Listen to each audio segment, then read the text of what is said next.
Well, good afternoon and good evening, everybody. It's the Cryptid Huntress. It's the late Jessica Jones.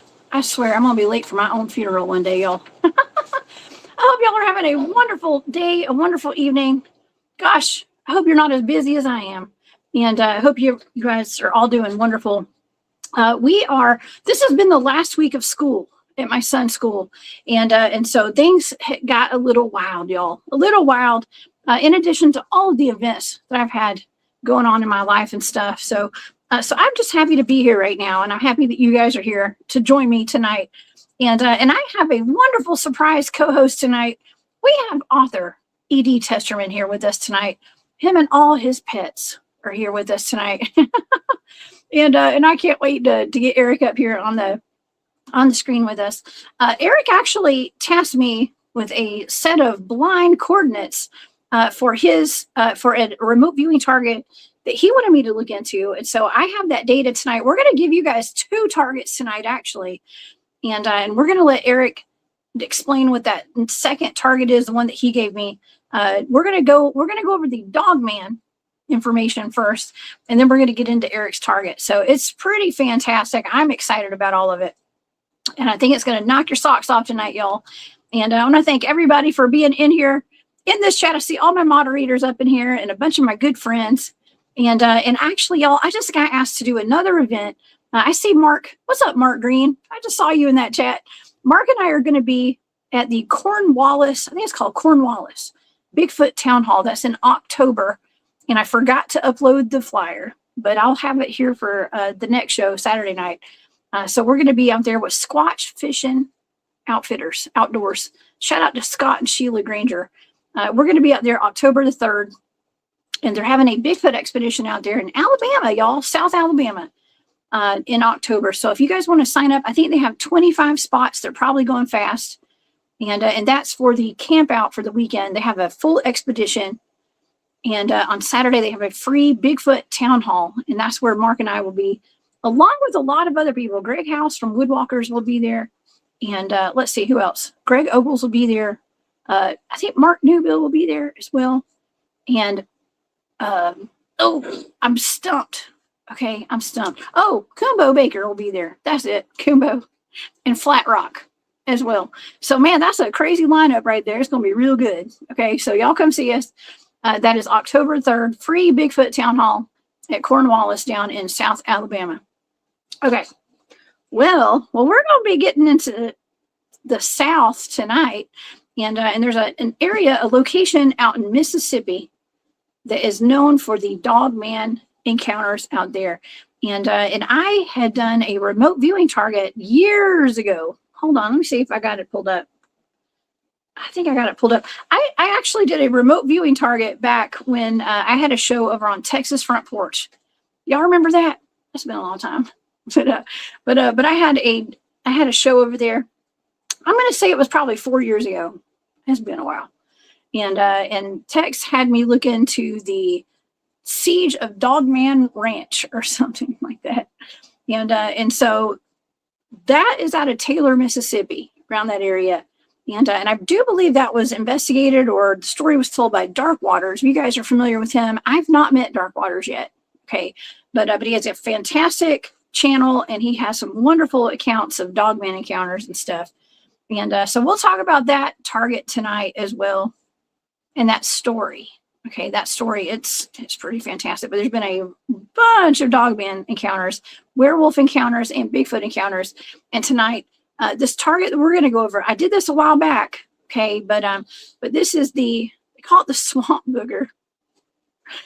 Do y'all know I know if y'all Bigfooters, y'all know what swamp boogers are, right? Taxiderm deer booties. Okay, that's what those are, actually, I think. Sovereign, you'll like this one. Okay. But yeah, I'll show you guys some pictures of some swamp boogers, but they call this the swamp booger. I don't know if it's appropriate to show this on air, but I will. I'll do it. I ain't scared. Man, I tell you what, the things you see, the things you know. But they have something they call it the swamp booger, and out of Taylor, Mississippi. And a while back I did have a fella. What was his name? Came on my show. He was a turkey hunter, I think, out of Mississippi, and he had a major Bigfoot encounter out there. And this thing could be a Bigfoot. It could be a werewolf, could be Dogman. There's lots of them. We're talking about dozens, y'all, dozens that have been seen all at once out there in Mississippi. So we've got a lot to discuss tonight. Y'all buckle up, buttercups. We're diving in to the Mississippi Dogmen / swamp boogers, not the taxidermed ones, the swamp booger from Mississippi. Okay, so if you guys would like to check out the remote viewing data, I do have a Patreon. All of that data is over on my Patreon tonight. And so I have all that posted. I also have all the data for last week's target posted over there. I have all the data for all the previous targets for all the past 4 or 5 years I've been doing this. It's all on my Patreon. So thank you to all my members. And if you guys want to go check that out, I do put the entire presentation over on Patreon. So if you miss anything, you don't miss anything. Okay. So anyways, it's over there. Here is my, let's see, here's my Patreon. Oh gosh. Slippery little suckers, these buttons. Patreon.com / the Cryptid Huntress. You can find all my links over on my website. It's thecryptidhuntress.com. And so, yeah, thank you guys so much for your support. And I also have an Etsy shop as well if y'all want to support the Cryptid Huntress over there too. I do appreciate it. I just saw this. It's all for entertainment purposes only tonight. And so, yeah, hope y'all are ready. This is going to be a good one. The target that we're going to be doing with Eric tonight is actually from a location that he just investigated. And I believe it's a haunted location. According to my data, it appears to be a haunted hotel. Okay, so hold on for that. All right, so in the heart of Lafayette County in Mississippi lies a town called Taylor. There's a well-known creature that hides in the shadows, and it occasionally makes itself known. And that's what locals call the swamp booger. This creature or creatures have been reported for nearly a century. Some describe the creature as a dogman or a werewolf. Others believe it is a Bigfoot, but all witnesses do agree it's terrifying, and it keeps a lot of the locals from wandering off in the dark late at night. And numerous reports of Dogman-like creatures have terrorized local farmers in the area, including the family, reportedly, on Locket Ranch back in 1948. Their family is said to have been surrounded by violent dogmen, eventually running the family off their property. Other encounters include a power company lineman being surrounded by a pack of dogmen while he sat in his work truck late one night, and numerous people coming face to face with dogmen while driving at night. This place is a hot spot. So what exactly is going on in Taylor, Mississippi? Well, what did these residents encounter throughout the years? Could they have come face to face with packs of dogmen, werewolves, or what? Or something else? Jessica, I was tasked with the coordinate remote viewing target of these creatures out of the Taylor, Mississippi area, and we're going to discuss that data tonight. Of course, I have author E.D. Testerman, aka Eric, here in the studio with me tonight, and Eric can be found over on his YouTube channel. It's called The Bizarre and the Unknown. And so please help me welcome to the show my good buddy, Mr. Eric Testerman. Hey, everybody. How's it going? You got a rare ED sighting on Thursday. A rare. I know you're usually busy working, Eric. Man. Yeah, got this promotion. My days off changed. Yeah, it's been fun. Oh, yeah? Are you loving the new promotion job? How's it going? Give us an update. Well, I just got my 2 certifications I needed, so I'm locked in now. I got my bituminous certification and my aggregate certification. Hey, Joneside. So, I mean, I'm locked in now, but I'm one tired puppy. One tired puppy. Oh, you're tired? I had to go up to Jeff City Sunday. I didn't get back till yesterday afternoon, so my gosh. I'm tired. Well, you actually hit me up. Was that Sunday? I think it was Sunday.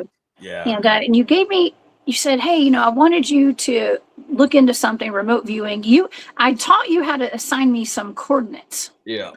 And these are blind coordinates. I don't know what they are. And you said, I want you to look into something. You gave me the coordinates, and I sent you the data today.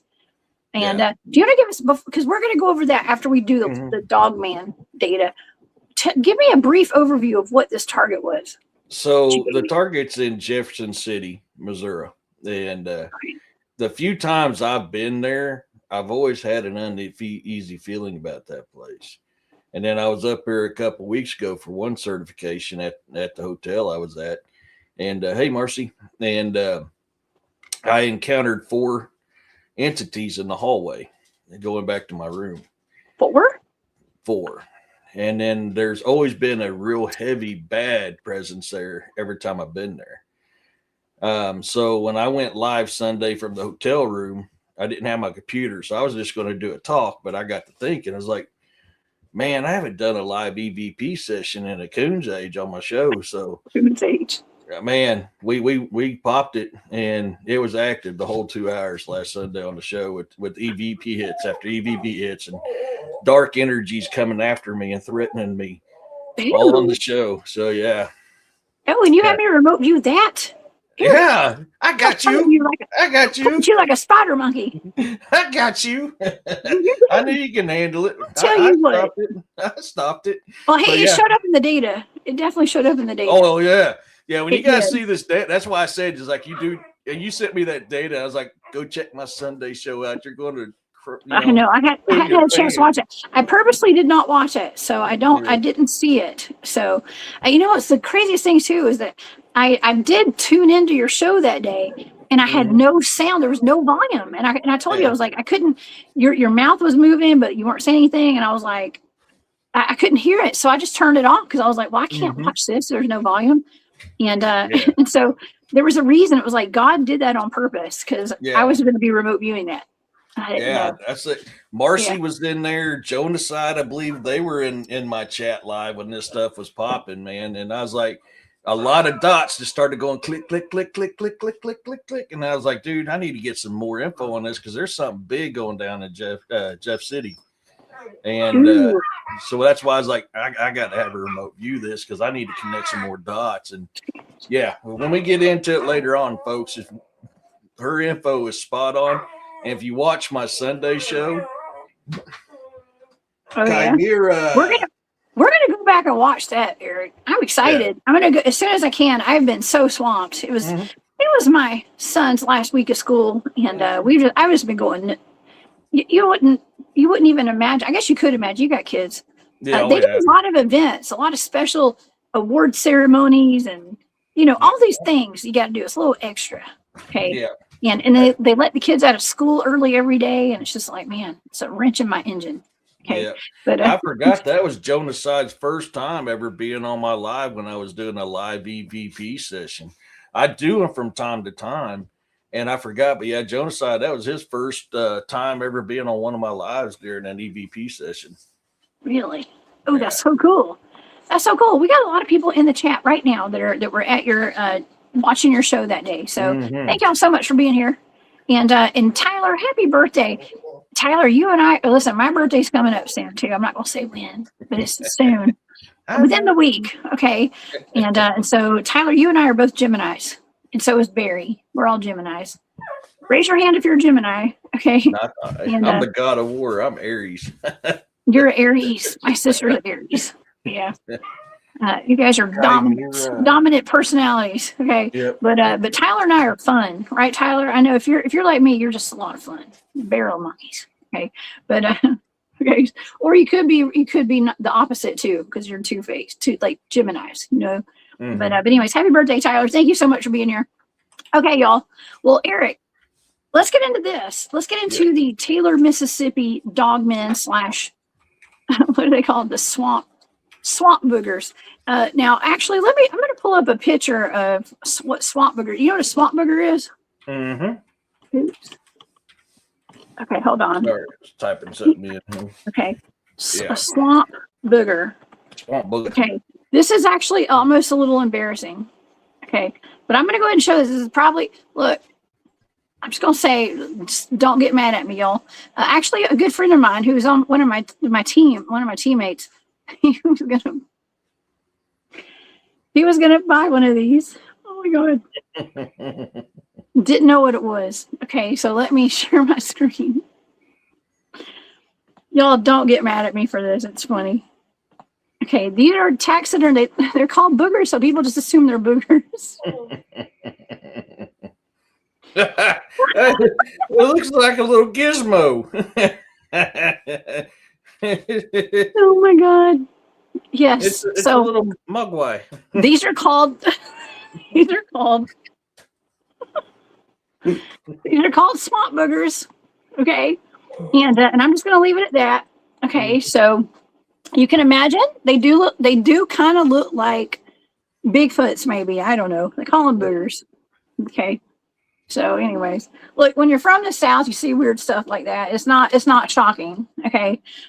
Actually, my great grandfather, Eric, his entire house was decorated in deer parts. I mean, like his tables were made out of deer legs and deer feet, like hooves.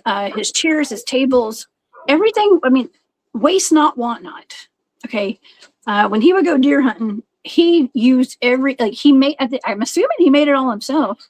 Mm-hmm. But it was always weird going to Granddaddy Jack's house because everything was made out of deer. Everything. So, that's my type of location right there. I love that. Yes. Pyro. That's funny. Pyro goes, that's the south end of a northbound deer. Yeah. Yeah. So now y'all know what swamp boogers are. So I wanted to get that out of the way first before we get into this target tonight. Okay. Because yes, I am fully aware of what a swamp booger is. Okay. But this is a different kind of swamp booger we're talking about tonight. Okay. But apparently they call those things swamp boogers. Yeah. I know. Don't be sending me swamp boogers in the mail. Okay. I know anybody that's got, actually it would be kind of cool.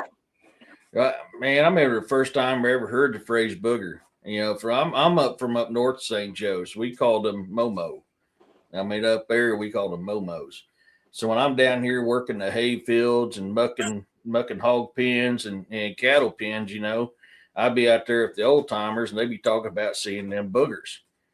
And I was like, why are you talking about boogers? Because I automatically went to like booger out of the nose. And they started laughing after. Yeah, they were laughing at me. And of course, they just kept it going, man. And eventually they told me what it was. And I went, oh, that's a Momo. Okay, I know what a booger is now. That's what they call them down here is boogers. Tyler said that thing's so dang ugly it could scare the leaves off a tree. Yes. It's a little mugwai, man. It is. I think they're cute. Okay. Mm-hmm. I want to give a shout out to Don. Don on my team. He actually sent, we have group text. I have all these group texts going between me and all my friends and our teammates and stuff. And he sent a message and it had a picture of one of those. He goes, I love you, Don. I love you, Don. I don't think he realized that was a deer butt. It was really funny. It was funny. So those are deer butts, upside down deer butts. Okay. So anyways, all right. Well, are you familiar with Taylor, Mississippi and all of this crazy, all these Dogman reports that are coming out of there? Eric, have you heard of it? A little bit. I mean, I've heard Taylor's been getting mentioned quite a bit.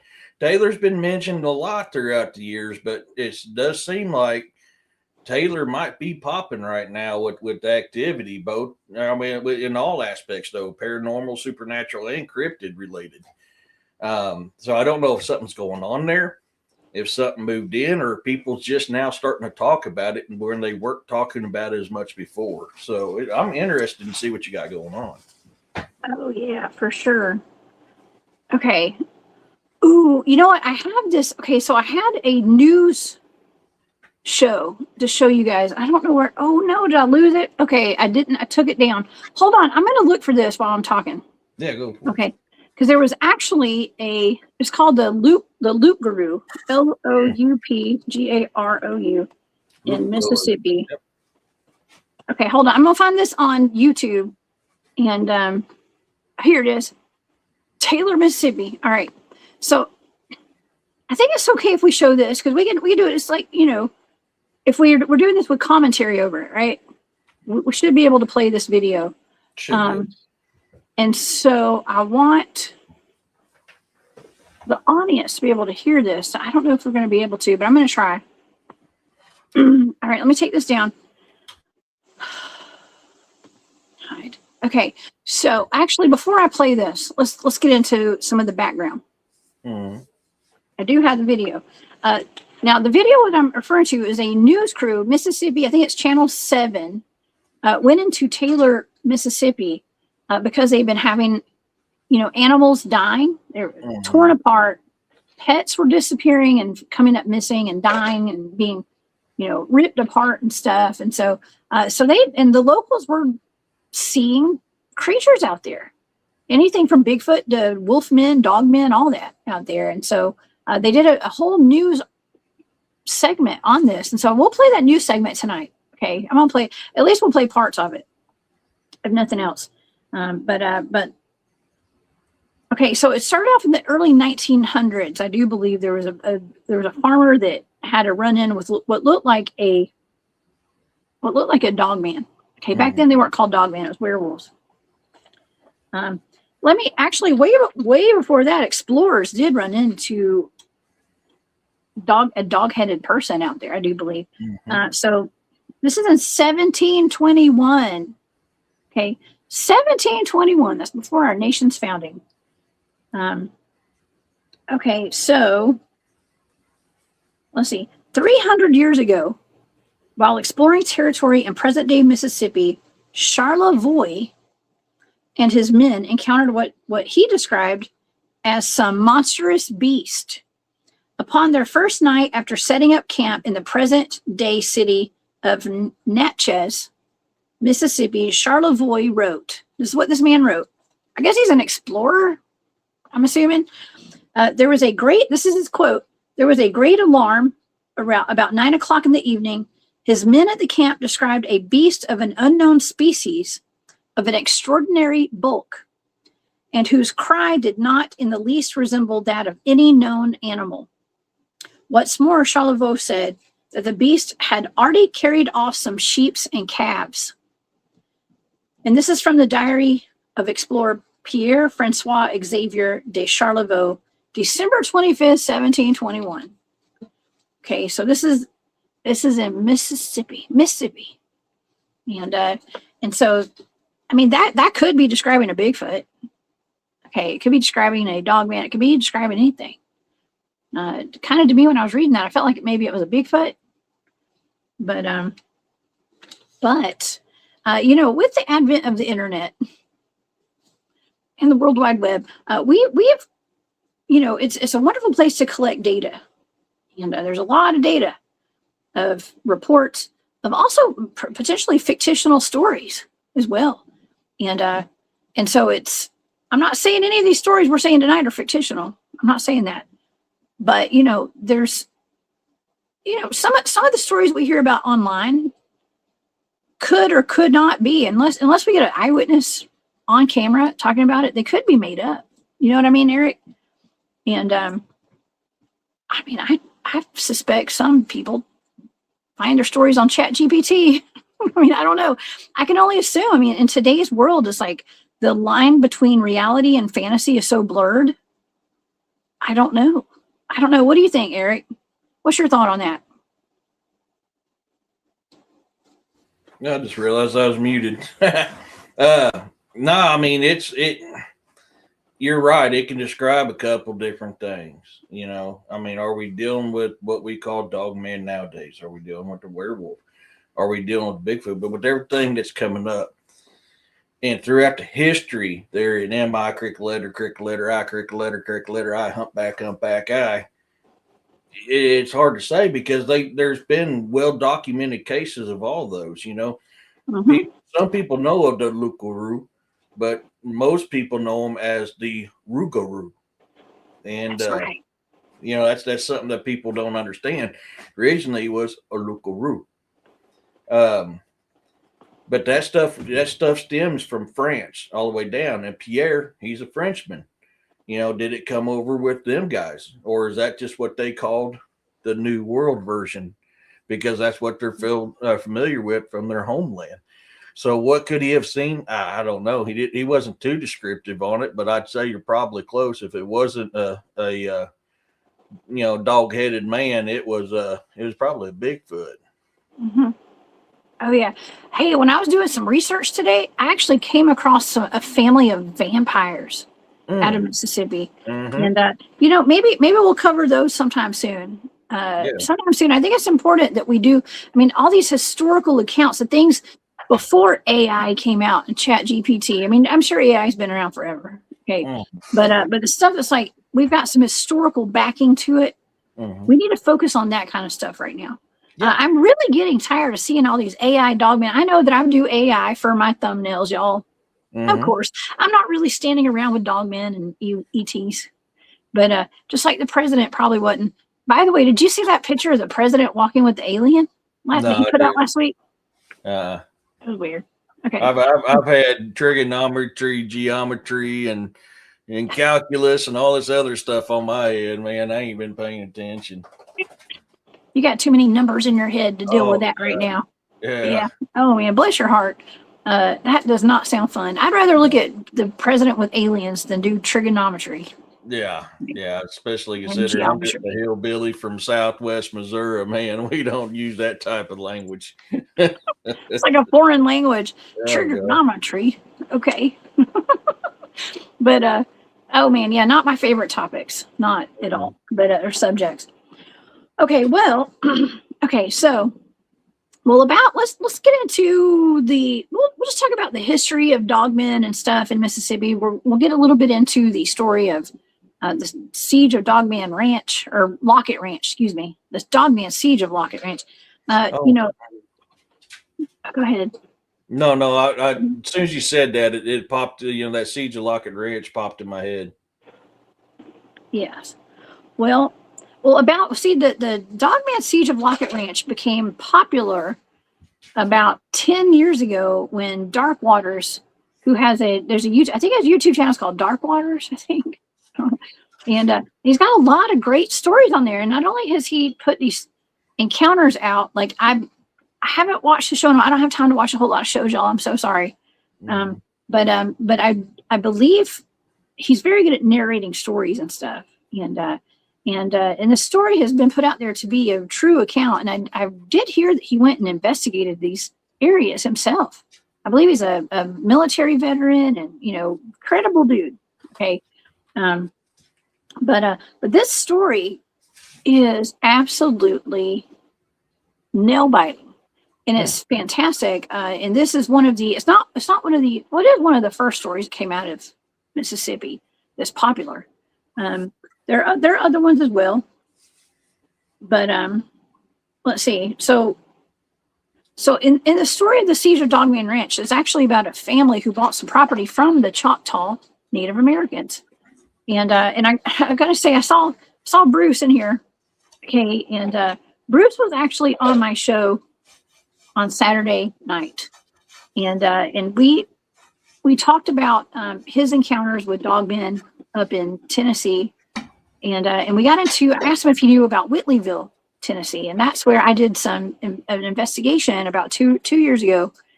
And I just found out so much information. Like he actually sent me videos and everything, okay, of the cave that we went. Y'all hear me talking about the caves that I don't like. I'm not a fan of the caves, investigating the caves. Well, behind our friend Farrah's house that we went and investigated was a gigantic cave. Well, it just so happens, I didn't know this, but there was an Indian burial mound on the property right in front of her house. And Bruce, if it's okay for me to share this, I hope so. I think you mentioned it on the show Saturday. There was an Indian burial mound on that property, and it was leveled. Okay, leveled by, I think it was maybe the man that lived in the cabin where Farrah lived with her husband. Bruce Brown. Thank you, Bruce. He says yes. Okay. So on the cabin where Farrah and her husband lived that we investigated, we camped out in her yard and everything. It was right on the side of a mountain with several cave entrances right there behind her house. And we were told that land was actually once Choctaw Native American land. And there's actually a medicine man who lived in the cave. Okay. And, Farrah called us out because she's having potential dogmen and Bigfoot sightings, and, her chickens were going missing and all that. Well, Bruce filled in some dots. He's actually from that area. Okay, so thank you, Bruce. And so he actually told me, he's like, that house burned down recently. All the houses over there burned down. And apparently, I guess it's okay to say this too. I know that a woman had died in the house. She was unalived in Farrah's house by her husband. And it was almost like something had come over him, from what I was told. Kind of like the Amityville Horror. Okay, like a possession or something. And we were actually finding toys and stuff, like children's toys and things inside that cave. And I think it turns out that, and this only happened less than a decade ago, from what I understand. But this was the man who did that to his wife. He actually did unalive her in that house, or outside the house where we were camped out. And the children would go hide in the cave, getting away from the dad. But he had something to do with that Indian burial mound getting taken out. Okay. Well, and the other neighbors who may have had a hand in that Indian burial mound getting taken down, their houses burned to the ground too. All the houses have burned to the ground there now by now. All of them. All of them. Since I've been there, actually. And so anyways, I think I'm telling the audience this. I'm telling you this, Eric, because I want to set the stage for this siege of Locket Ranch. And because that's kind of what happened there with this story as well. Okay. A logging company came in, they started decimating the property, and all of a sudden all the dogmen showed up, and the loggers started going missing, and a number of people went missing. And that is according to the story that that was told by on Dark Waters channel, Eric. Does that sound kind of typical? It's almost like an episode of Poltergeist, that movie, right? Yeah, but man. Worse. Yeah, you're messing with some bad stuff when you mess with the burial grounds. A lot of your dogmen are known to protect sacred grounds and burial grounds. So, man, when you get to jacking with that stuff, and who says it's Native American too? I mean, there's stuff that is far older than the Native people that lived on these lands before they even did. And their burial grounds, that's the one I was looking for. Thank you, Moon. You're badass. Thank you, Moon, for the super sticker. I appreciate you. Thank you. Yeah. But I mean, there was things that like I said, that lived on here way before the Native people did, and their burials are still here too. So are you actually messing with the Native burial ground? Or there's another thought. Riddle me this: are you actually messing with like a Dogman burial or a Bigfoot burial, and you pissed them off? Absolutely. Yeah. It could be anything, honestly. I've got some really interesting remote viewing data we're going to go over in just a minute. All right. And I'm not saying it's going to answer our questions, but it could point to what's really going on out there. We're going to go where no man's gone before. Let's get her done dead. I know, right? Listen, I don't know if anyone's ever remote viewed all this mess. Okay, it's a hot mess, y'all. They call me the Hot Mess Express sometimes, and I'm the perfect person for the job. Okay, to look into this stuff. But Muriel Angel, thank you so much for that super sticker. You were so sweet. She says, happy early birthday to you. Thank you. Thank you. I do have a birthday coming up, y'all. I do. So thank you, Angel. That's very sweet. Okay, so let's look into historical dogmen sightings in Mississippi. And for people who are not familiar with Mississippi, I'll pull up a map. I believe we have, actually, let's see.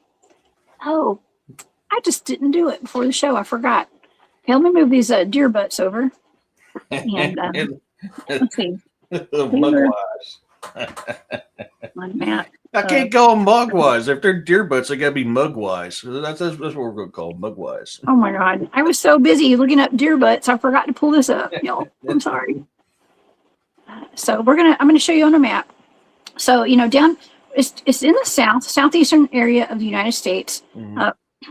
Mississippi sits right beside New Orleans, okay, Louisiana, in between Alabama and Louisiana. I live right there where it says Atlanta. I live over to the west of that. I live in Northwest Georgia, where I live. And so Taylor, Mississippi is in North Mississippi, just south of Memphis. Memphis is in Tennessee, by the way. Okay, well, So first of all, I do want to mention that the term dogman did not come around until recently. Okay, before the term dogman got popular, everything was a werewolf, Eric. And so there's historic accounts, like I just mentioned, the one about from Pierre Francois Xavier de Charlevoix, that one from the 1700s. That was a French explorer, that encountered something in the 1700s. Of course, there's only one account. Okay, if you go to the NADP, that's the North American Dogman Project, I did look up their website, and let's see. I'm going to go ahead and pull this up too. So let me stop sharing this one. Let's pull the next one up. And I want to show you guys the one encounter is down in the south. It's right beside New Orleans. Okay, so the only dogman encounter that I could find in Mississippi, period. This now, and I do want to also state that, like, I've never made a report to the NADP. I've talked to people from the NADP about my sightings, but I've never made an official report there. Okay, so not everybody makes reports. So there's hundreds, if not thousands, of reports that have never been reported, or sightings that are ever reported. Well, this one right here is in Hancock County. This is from the NADP, North American Dogman Project. You see how close this is? If you look at the arrow right here. See if I can get over here. Here it goes. So it's right here, just north of Gulfport, and not too far from New Orleans is where this is. It says this occurred in early 2011, around 2 a.m. in the morning. A friend and I were sitting in my bedroom hanging out, and they noticed something moving on their surveillance monitor. They had the camera pointed down their driveway. When they looked, it appeared to be a large canine running on all fours, and in mid-run, this thing it got up on its hind legs, and it continued running across the field into my brother's field on 2 legs. I was in shock. My friend immediately turned to me with her mouth wide open, and they were asking each other, "What did you see?" And it's been running on all fours. It went up to 2. And I jumped up and grabbed my night vision scope I had recently purchased. I ran to my front door with my friend behind me. I must admit I was hesitant to open that door because I thought it might be standing there. They opened the door, and while letting out a roar as to maybe shock it if it was there, but it wasn't. And they said that they found a paw print that was a good 12 inches by 12 inches. Now, that's wild. 12 by 12? That's a big boy. That's wild. I mean, that's really huge. I was stunned. I just stood there looking back at the woods, and so I didn't think to take a picture at the time, nor was my camera recording. So they weren't recording. There's no evidence of it, but they said it was all black and white, and they said that they would estimate it to be about 8 feet tall, and it was headed south into another property, and yeah. So anyways, so that's the only dogman report that the NADP has out of Mississippi, which is shocking because of all these dogman sightings that have allegedly, reportedly come out of there. And I wanted to go over a couple of those right now. So we've got that one. And so let me go over some of these other sightings here. So we got the Siege of Dogman Ranch, and I'm going to get into the specifics of that one. That was in 1948. In the late 2000s, a local news crew went to go interview people in the town about livestock deaths and pets that were going missing and dying in this area. And strange signs of unknown creatures were being found. And one woman showed a picture of a creature that looked like a werewolf. That she actually took herself. The news story was put in the community on edge, and loud howls were reported as well. A lot of typical dogman activity was being reported in Taylor, Mississippi. No one wanted to go out after dark after this aired. And of course, in 2013, a power lineman working for the power company was sitting in his truck. He was working on trying to get the power back on in this area, and he said that he reported that a pack of massive dogmen circled his truck growling. Now, something that's interesting, he said he felt their intelligence Like they were coordinated, almost like a military operation. Okay. He barely escaped with his life, which I find that interesting because we do talk about these paramilitary potential dogmen breeding programs and stuff. And, but we should never, ever underestimate the power of a well put together wolf pack. Yeah. Right. They work in tandem. They know what they're doing. Yeah. Humans could learn from wolf packs, right? Look how fierce the Ulfanar were back in the days of the Nordic people conquering the known world. Right. Very fierce. That's right. Well, okay, in 2014, there was a couple that was driving home. They saw a dogman or werewolf on the side of the road, and it was just staring at them. And then 2022, another driver saw a giant werewolf on the side of the road, and it smashed towards the car. It reportedly damaged their windshield. Okay. And so, all right, well, if I can get this video to play, we'll play the news video from Taylor, Mississippi. If you guys like to see this, before we get into the data, I do have remote viewing data of whatever these beasts are. And hopefully this will work. Okay. Elaborate hoax. People in Taylor, Mississippi would like answers to these very questions. Our own Amber Maddox is in the field to file the story of Horror in the Hamlet. Okay. Residents of tiny Taylor, Mississippi, it's the classic case of things that go bump in the night. Strange noises, unexplained shadows, and dogs barking for no reason have become the norm, all associated with what many in the area called the swamp booger. Now blew it up. So Swamp booger. Photo taken by local Tina Bragg may have just substantiated what Oh, man. Did you see that? The kind that look like a deer to me. I reckon. Really Yeah, check out its face. And is that one scary looking something? Jeez. Look at that mouth. Yeah, it still has a deer look to it. Look at that eye. That's wild, right? That ain't your natural dog running around in the bushes. A sudden rash of animal mutilations and strange droppings have many believing that the mysterious creature is anything but a myth. I ain't never seen nothing like Dookie. that.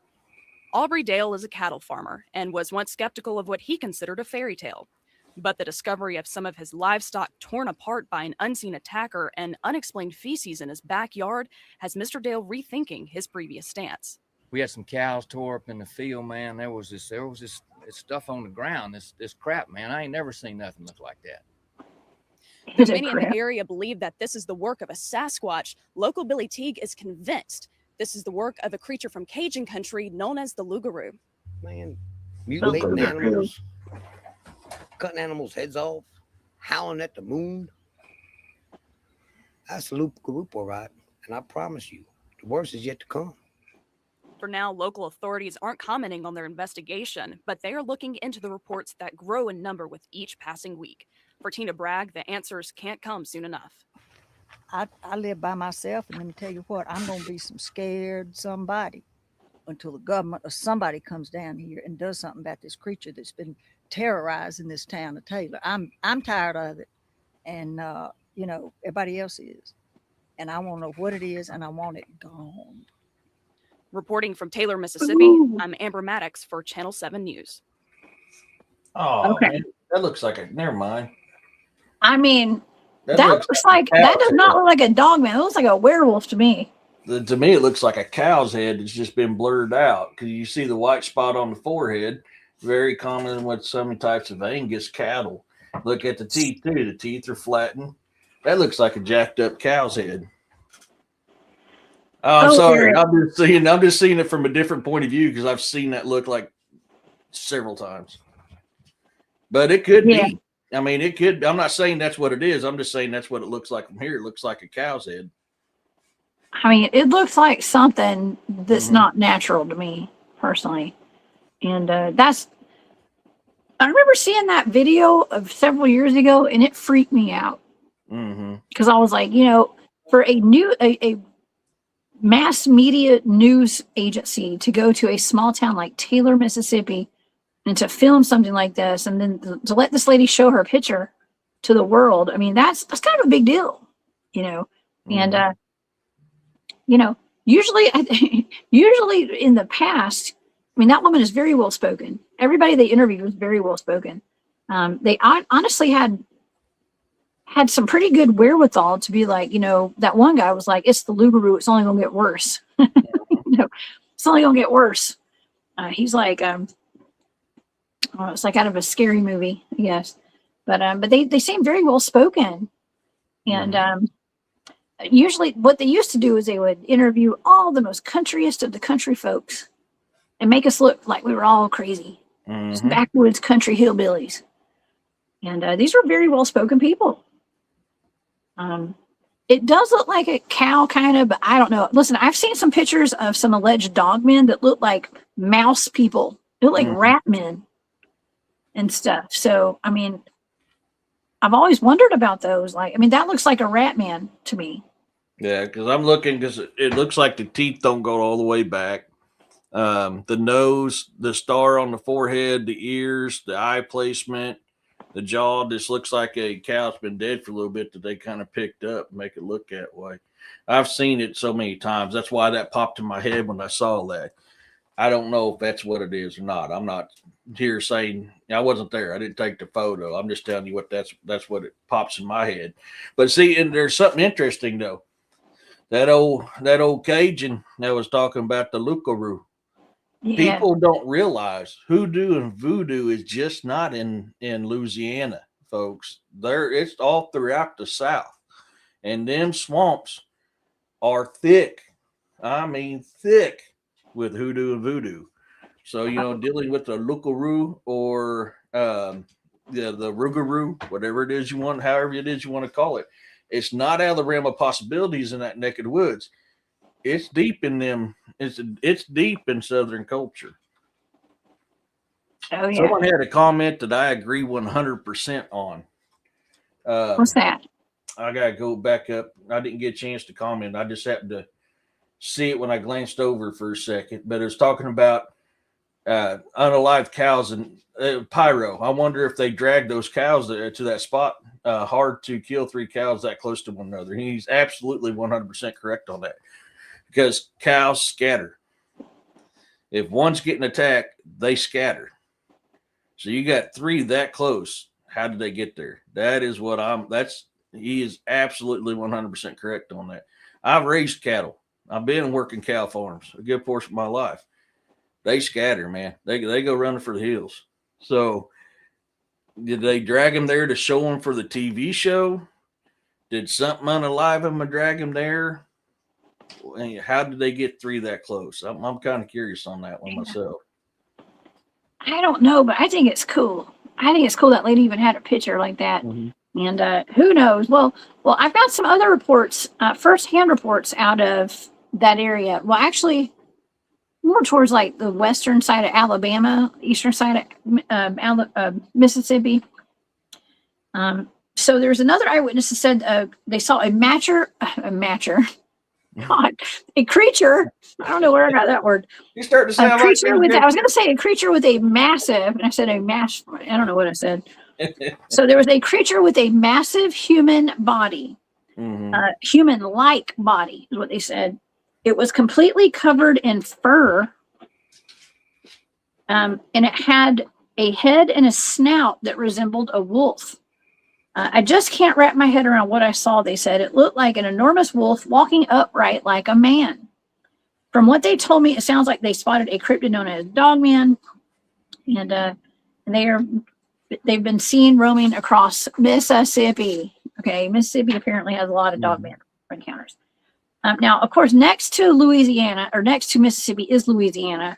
And for centuries, a creature called the Lugaroo, sometimes referred to as the Rougarou, has been said to be lurking in the swamps, the sugarcane fields, and forests in the state.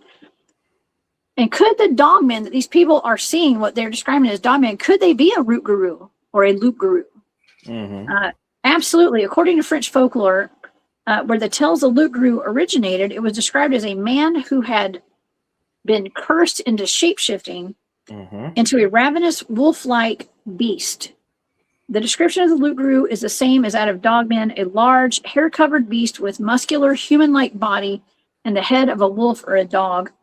And many think that the Lougarou is an urban legend. However, we here at the Cryptid Hunters channel know it's not just an urban legend. As a matter of fact, listen, if you want to go down the real good rabbit holes, which are actually not that good, go on TikTok and look up people shape shifting into werewolves. It's really bad. It's really bad. I did that day. I wasted so much time trying to find a real shapeshifter on film, and they just don't exist, y'all. Sorry. The ones that do exist, listen, I've got friends who claim to be shape shifting werewolves and stuff, and I have not asked any of them to prove it to me. I don't know. Maybe if I ever meet any of them in person, they'll show me one day. Okay, but there's nothing online, and if there was something online, it wouldn't be there long. They'd probably take it down, Eric. Yeah. They don't like the truth being out there. We deal with that stuff all the freaking time, and we've seen it on multiple different platforms all the freaking time. Yeah. Well, it's still fun to look into and to talk about, and to just imagine. You know, it's as terrible as it is, it's still interesting. I mean, that's my thing.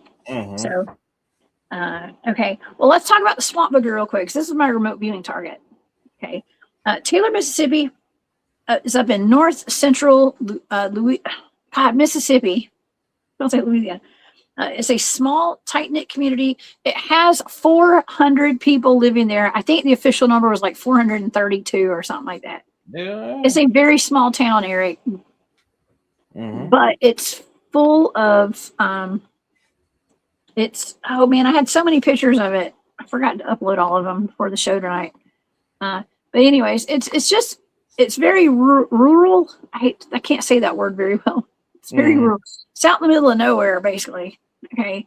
And lots of just forested land, undeveloped land. Okay. Great place for them to hide. Yes. So for decades, locals have heard seen what they call a swamp booger. It's an enormous unknown beast. It howls at night. It howls at night. It unalives pets and livestock. And like I said, the news produced that film that we just watched over this. They call it the swamp booger, not the deer butts. But anyways, okay. So there's that. All right. So the question has always been like, is a swamp booger, what they're referring to the swamp booger, is it a Dogman, is it a Bigfoot, or is it a werewolf? And I think that woman had a very interesting picture.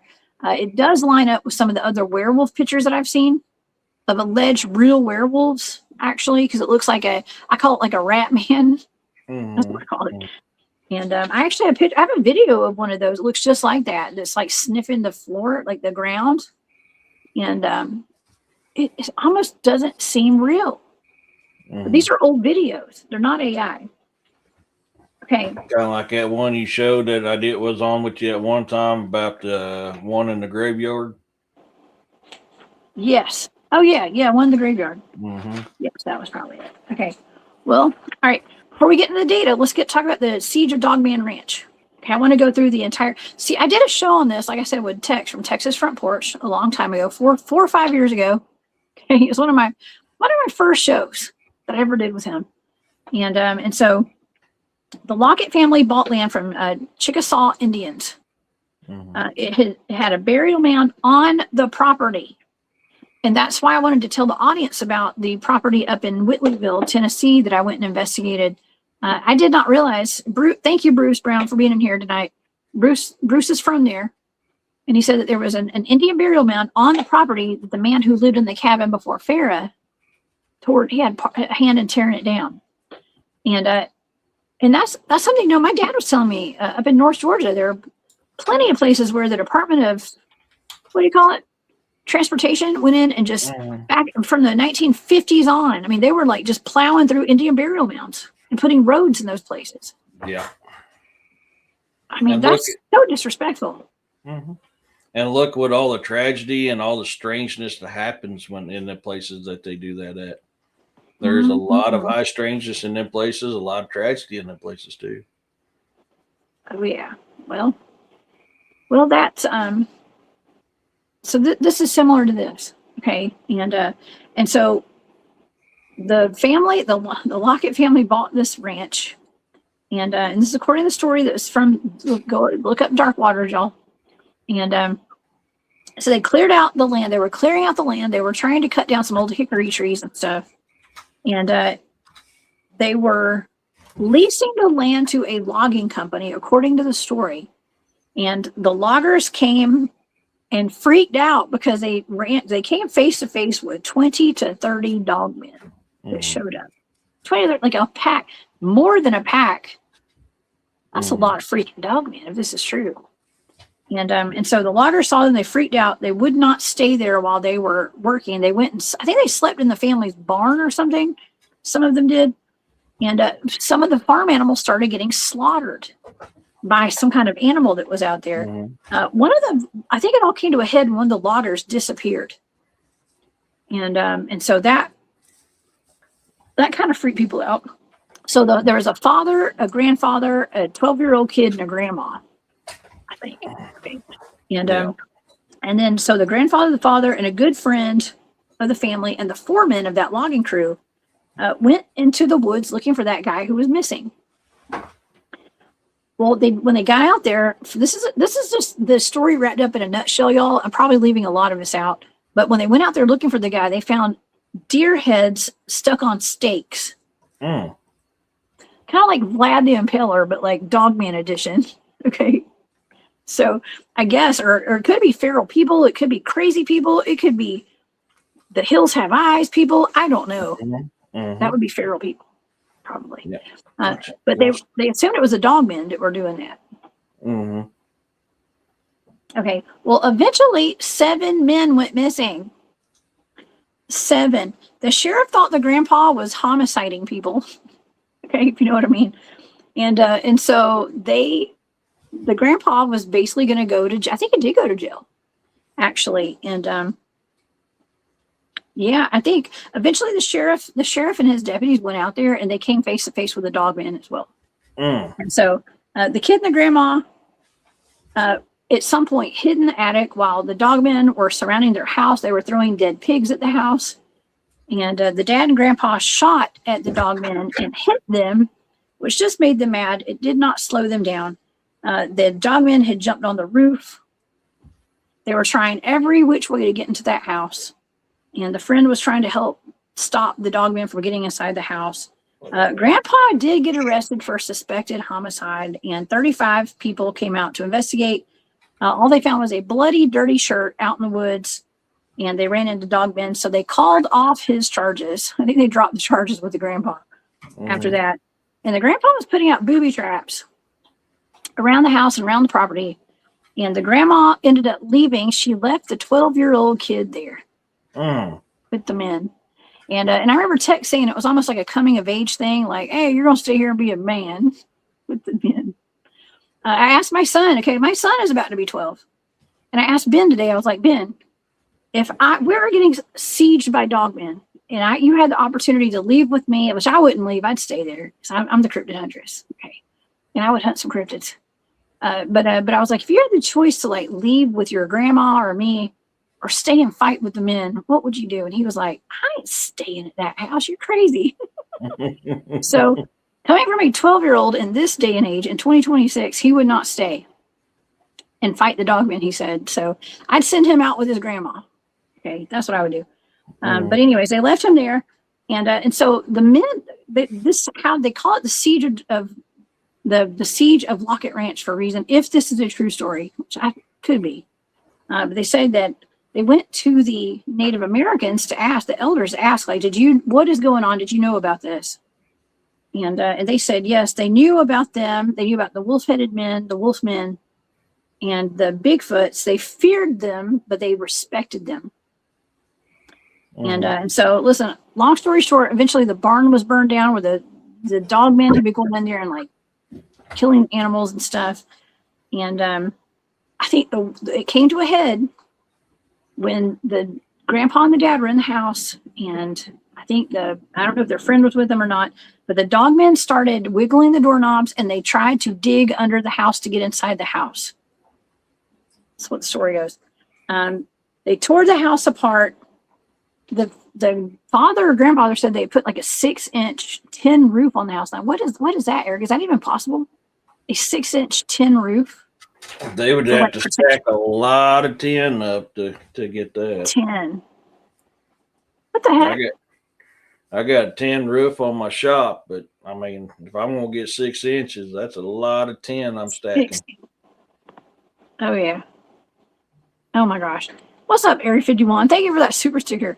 I unalive myself when I have to wake up to work. Oh, God. Stop it, Area 51. Thank you so much for that super sticker. It says cheers to everyone. And the people. Thank you so much, Juan. I appreciate you. Thank you for being here, for your support. But yeah, but that's like major reinforcement to your house. I mean, at some point, if it's that bad and you've got that many, like a barrage of like dogmen always trying to get in your house to like hurt you, I'm not staying there. I'm sorry, I'm just not. And I know those men. I mean, at some point, like the ego is going to sit there and be like, no, this is my house. I'm standing my ground. I paid for this. It's mine. You know what I mean? But I don't know. My life is more important than that, and the life of my child and my family. But they said that. But the men. Okay, so even though they put that 6-inch tin roof on the house, according to the story, the men, they finally had kind of given up because they were getting just attacked, and these dogmen were coming in their house, and they considered unaliving themselves. They were gonna like pew their heads. I mean, that came to that is what they said. It was that bad, and they ended up not doing it.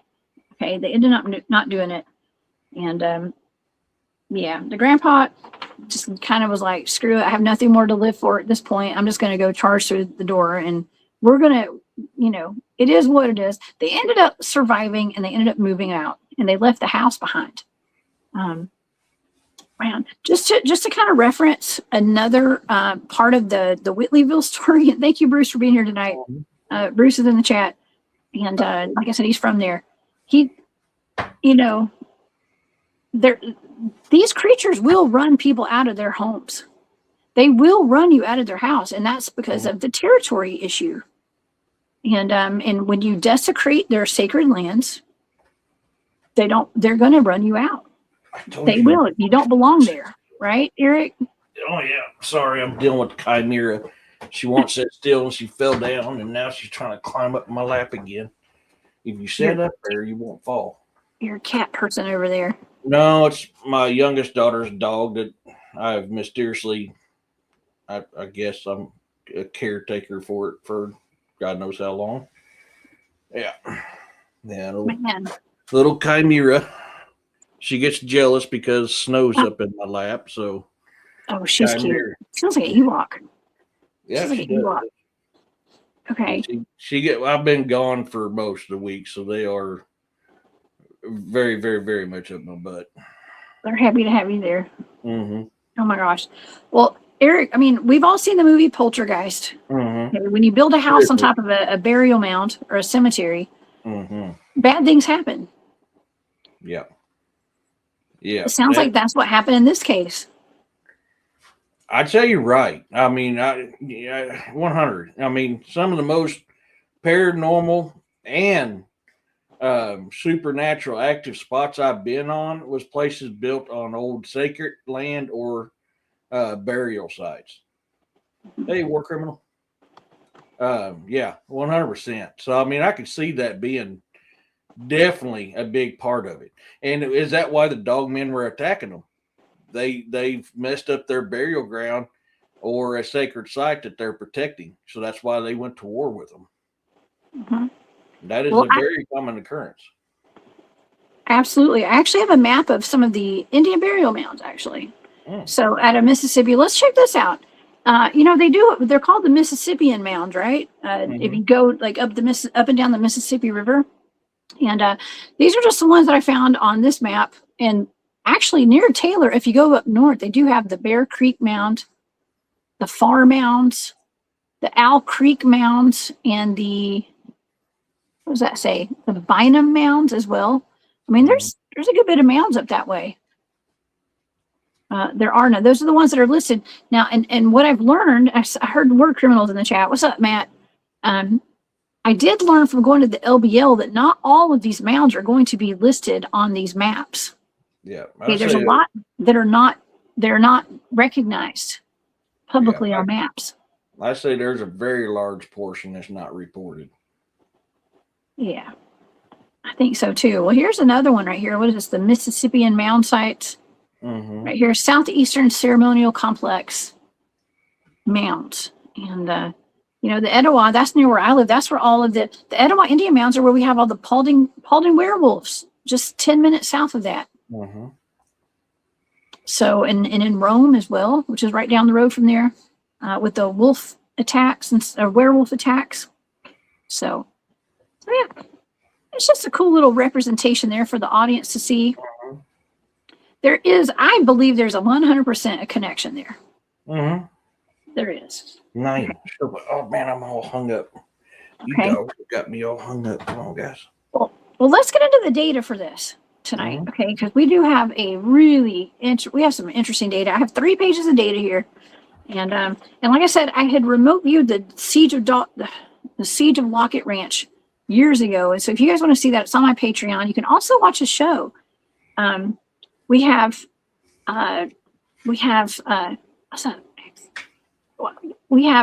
it's on my remote viewing playlist. You guys want to go back and watch that? It's a great show with Tex, actually.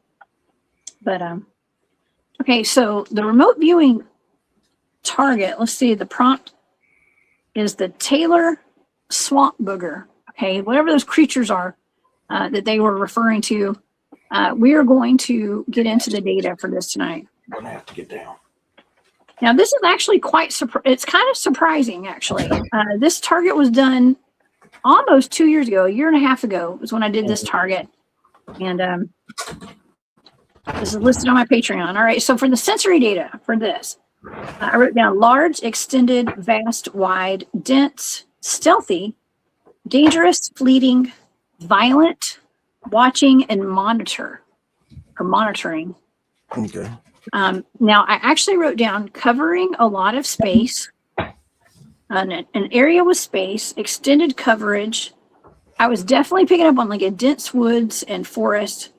And I wrote down hide and seek, Bigfoot with a question mark, and then creatures with a question mark. So Bigfoot, creatures, question mark. I wrote very dangerous, territorial, territory, selective service. That's what I wrote down. Program, detected, and watched over. Military operation. What I wrote down. And military type operation. And doomsday. Now, the drawing that I did, I for my stage 3 drawing, I usually do like I always do a sketch. And what I was seeing, this is so wow, because I drew it. It looks like a bunch of bricks like stacked up on each other. Mm-hmm. But what I was seeing were, and I wrote underneath it, surveillance monitors. So what I was thinking I was looking at was some sort of an agency or military style program where they were monitoring some kind of animals or cryptids or Bigfoot. And that's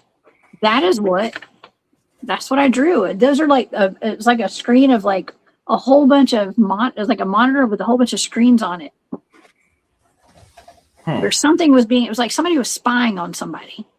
You know, it was like a whole bunch of CCTV cameras on one big screen. The feed. Okay, so that's and this is for whatever this creature is out there. All right, so let me go to the next page. And so I wrote Doomsday. I had written Doomsday on the first page. I wrote Doomsday Preppers, and I kept like feeling like I was getting pulled underground. Okay, so I wrote down underground bunkers and deep underground facility, a tight space underground, and I saw cages with rebar. They were cages with rebar, made out of rebar, some kind of metal, but I wrote rebar. Mm-hmm. And it was dark. Wherever I was at was dark. It was not natural. And I actually wrote down dark web type of stuff. That was like in my data. I started picking up on death and bloodlines. And I actually wrote down creatures. And then beside creatures, I wrote werewolves and werewolf families. And I wrote security detail because I was picking up on, I've always wanted a werewolf security team. Joke around. But I wrote that. So like I was kind of like analytic overlay. I was like, oh, it's a werewolf security team in my head. Okay. But I was picking up on like werewolves and like groups of them. And it had to do with something about bloodlines. And so go to the next page. Then in my analytic overlay, I wrote down Nathan Reynolds' testimony. Okay, so if you guys are familiar with Nathan Reynolds, he's got his own YouTube channel, but he was on the Confessionals with Tony Merkel. Okay, and y'all know I've been on Tony's show a couple times, and he's been out to the meadow with us. But I look up Nathan Reynolds' testimony if you haven't. He claims to be from bloodlines where he was trained to be like an assassin or something. He's got skinwalker stuff and werewolves and all that. So anyways, he was definitely in my analytic overlay. I was actually honing in on that during this target. Mm-hmm. Now, when I was remote viewing this, I started feeling very sick. I was getting short breath, chest pain, nauseated. I couldn't breathe. And I kept hearing off limits. So this is where it got really creepy with this target, because I started picking up on like the bloodlines and like Nathan Reynolds, and like I was seeing like sacrificing and death and stuff. I was seeing a lot of really bad stuff. And I heard slap out of it or snap out of it. I wrote slap out of it, but I think it was snap out of it. Mm-hmm. And I drew a stop sign, and I heard somebody say, "Be careful." And then the last things that I wrote for this target were dark rituals, secret society, underground, sacrifices, blood. And then I ended the target. And so this is for whatever this booger is out there. All these boogers. And that sounds really dark. Okay? Yeah. Like really dark, Eric. This is not like your just typical dogmen. Mm-mm. No. I'm thinking it's how do I say this? Because I'm on your show and I'm not on Williams, and they're used to us saying they're not on Williams. This seems like a certain not bright colored hat organization gearing up for something. And it was maybe Locket was a test run. Yeah. That's what I was wondering too. I mean, I know that I know you've been in the military. You've hunted down and done things with like, cartels and stuff. Mm-hmm. I mean, I'm not saying this has anything to do with any of that. Okay. But you do have you have the mindset of honing in on stuff, criminal activity. Mm-hmm. I agree. I believe this is a military operation, but not a typical. This sound okay. So there is dark arts is looked at in the military for weaponizing the dark arts program. Right. Is that what could be? This absolutely could be a sect of that dark arts program. I can't say no to that. It also can be certain individuals, because the key word that stuck out to me when you was talking about that got me away from the dark arts program was you said bloodline. Bloodline.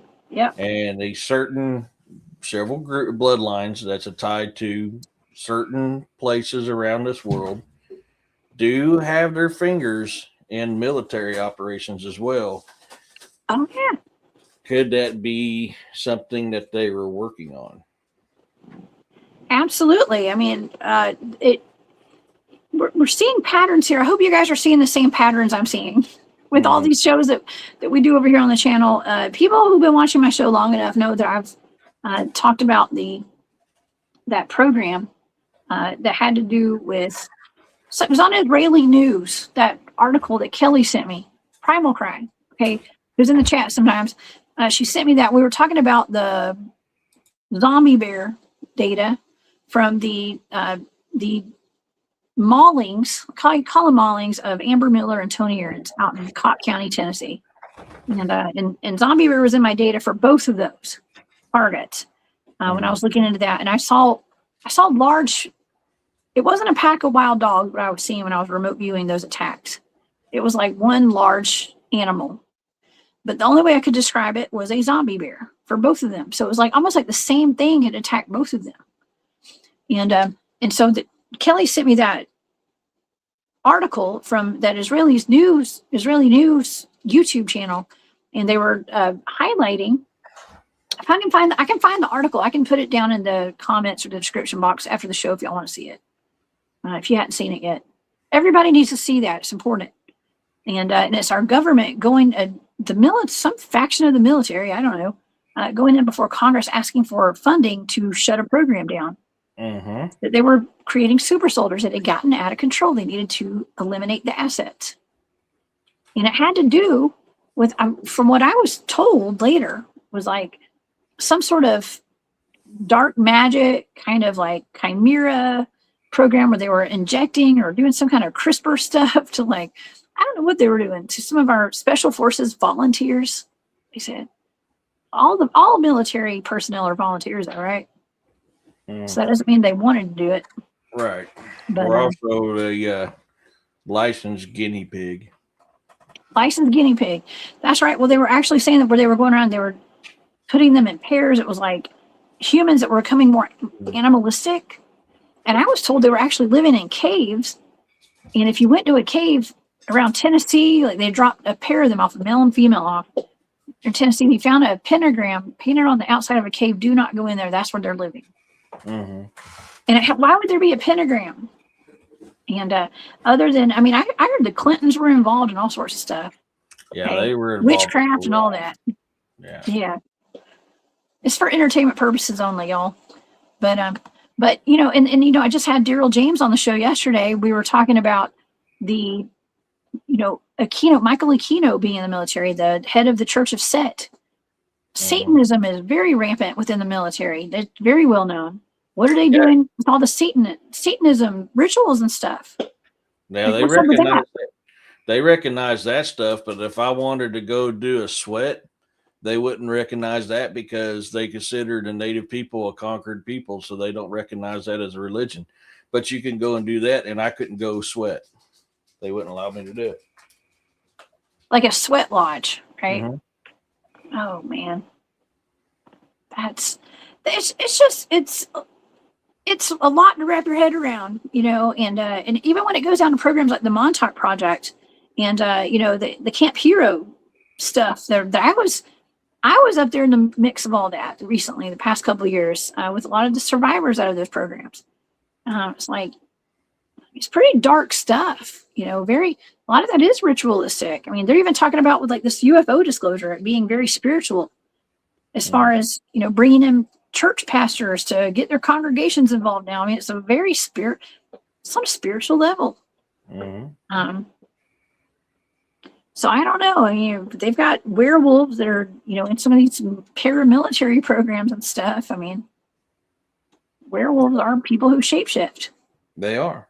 It takes dark magic to create a werewolf. That's why there's a huge difference between werewolf and what we call dogman nowadays. It takes dark magic to create them things. So, I mean, and I respect people who don't agree with it because they say, oh, you know, your body can't physically go through that metamorphosis without destroying. We're not talking about we're not talking about mainstream science. We're not talking about mainstream health. We're talking about dark magic. Dark magic is on a whole new level than science or modern medicine. That stuff happens. It will morph your body. It will change your body, and it's extremely painful. Yeah, you know, we have to quit thinking of mainstream modern day stuff. We're dealing with stuff that's powers that was handed down by the Watchers. This is old. This is very, very, very, very old. It is. It's very old, and you know, and you know, talking with my friend Daryl, who was on the show yesterday, Daryl James, super soldier. You know, he was in the U.S. Navy and signed a contract to go into the space, you know, space programs and stuff. You know, we're talking about all this terrible stuff that goes on in these deep underground military bases. And according to him, who claims to have been in some of these domes himself. He said there's a strong ET presence down there, of course. But one of the main things they're doing down there is getting the Google Chrome stuff that starts with the A that rhymes with Google Chrome. Mm-hmm. That's what they're doing down there. And and it's just, I'm not saying they're doing that at all of them, but he said that, yeah, it's actually quite a big business, because what's going on is like, this used to be done out in the open, ancient cults, ancient, civilizations. They were, sacrificing kids and drinking the blood, doing all this stuff. I mean, we even got into vampires yesterday and like all these celebrities where we're questioning, like, are these just AI pictures of these same celebrities we have today from like the 18, 17, 1500s? Or are they, he said, no, they're actually the same person. They're vampires. They're drinking the Google Chrome. And people will say, well, what happens to the bodies of all this stuff? Folks, have you ever done a DNA test on a lot of fast food that you eat? You'd be shocked at what it comes out as. Yeah. Well, that's also what he was saying as well. He was like, there's children out there, and when they're no longer useful, that's what happens. And this is horrible. I hate to say this is for entertainment purposes only. Unfortunately, we probably have to say that occasionally on the show, and it's very heartbreaking. I've seen enough stuff in my military career that I don't doubt that one bit, because I came in under the names being misinterpreted to the chat, but that administration is when I went into the military, and a lot of things dealing with human trafficking. I'm trying to think how I could say this without getting you in trouble. The containers that was used to ship these, bipedal hominids, there we go, so we don't say it too many times, was owned by a very large company that I was very good friends with the founding owner, who had passed away before this had happened. Starts with a W, and it was ran by what I call a modern day mafia in the government, that their first letter of their last name starts with a C. Oh yeah. Yeah. Oh yeah. What was that guy's name? I want to say Larry Nichols or something. He used to go on AJ show. Y'all know who AJ is. Okay. And he was a Secret Service man that worked for them, for that family. A former President Clinton. I'm not gonna say it. I don't care. Okay. And so he blew the lid off all their secrets on that show. It was pretty entertaining, actually, but also quite disturbing that people that are in positions of power like that are, doing such corrupt things. And so, it's really sad. I'm just glad that we're, it's all coming to light now and stuff. But but that's something. One of those things was like the first lady during that administration does have ties, from what I was told, to like some of these black magic projects that do have to do with these werewolves and stuff in our military. Now, this is for entertainment purposes only. I wasn't there. I don't know, but that's what I was told. That's what I was told. So ultimately, we just want answers, y'all. And so I think that maybe it's ignorance is bliss. Yeah. Too. It's better not to know, but I don't know. I mean, is this the next big disclosure, Eric? I mean, they're letting us know about the UFOs and stuff. I don't know if this will ever come out to light. Let's be honest here. A majority of the people are too conditioned that if a lot of this truth came out, there'd be anarchy in the world, because their brains couldn't handle that they've been lied to their whole entire life. Yeah. And it's sad. There's going to be a lot of stuff that's coming out. That I can tell you. There's going to be a lot of stuff coming out. There's still a lot yet to come out. A lot of the more dark and evil stuff is not going to come out, just because of what I just said. Right. But from what I hear down the pipeline, there's going to be a lot of stuff coming out. That's why certain things are happening. Certain things are being slowly dripped out there to get people used to hearing it, so they get used to understand it. So when it does open up, it doesn't blow the minds of most of the population. Oh, yeah. Mm-hmm. It's a lot to wrap your head around. And I know we sound like we're kind of crazy. I know, probably. But one day people will circle around, they'll watch this episode that we're doing tonight, and they'll be like, dang, Jessica and Eric were right. Mhm. And they were talking about this 30 years ago. Mhm. Oh, It might take that long. I laugh about stuff coming out now that I was telling people about 6+ years ago, and they thought I was, crazier than an old wet hen. And I'm sitting back going, I told you. Oh yeah. Well, my mom today was like, I think she said something about, my sister one day sent a message. She was like, oh my God, Jessica's been right the whole time about something. It was something so groundbreaking. My sister was like, oh my God, I can't believe Jessica was right the whole time about some of this stuff. And it has to do with politics and, the things that are going on underground and stuff. Mm-hmm. So yeah, it does feel good, but it also feels horrible because we don't want to be right about this stuff. But historically going back, the 1500s and even before that, there's stories of werewolves all over the world, and people being burned at the stake, and the werewolf trials out in Europe and stuff, and skinwalkers and all that. I did a show a while back about the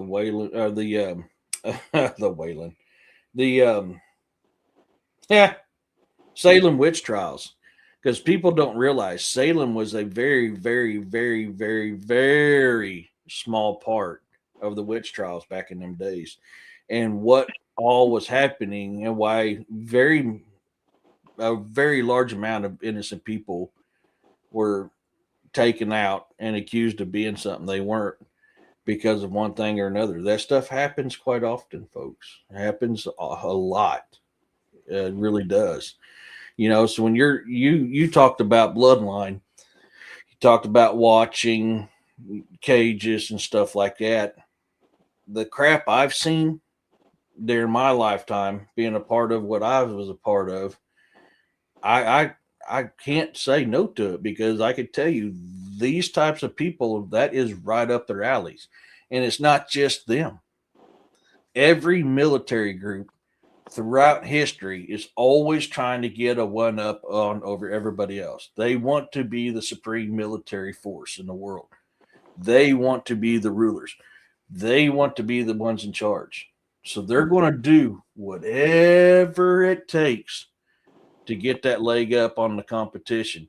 That's why all the occult crap that was happening during World War II got brought over here in the U.S., and why so many very evil people got their freedoms, because they were bringing that over here so that the U.S. would have a one-up on a lot of people. Because let's face the facts, during World War II, Germany had a one-up because of the occult stuff.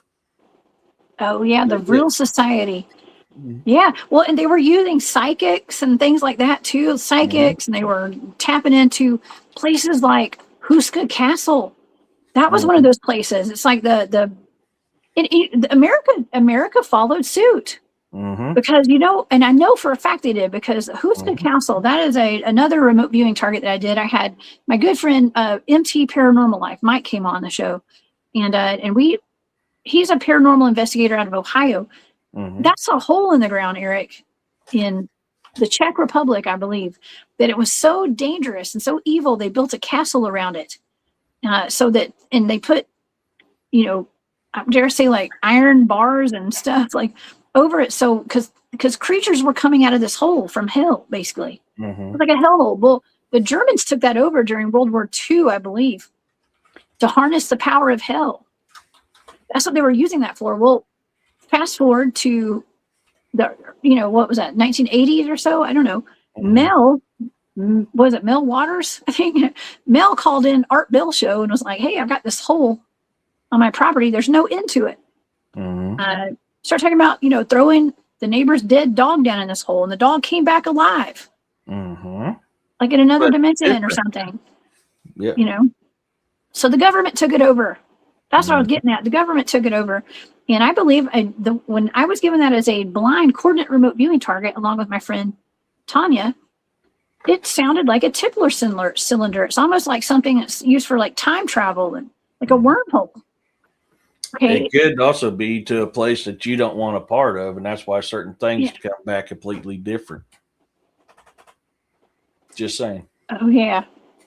Well, they were finding like coins and stuff. Mel was finding coins that didn't line up for the years.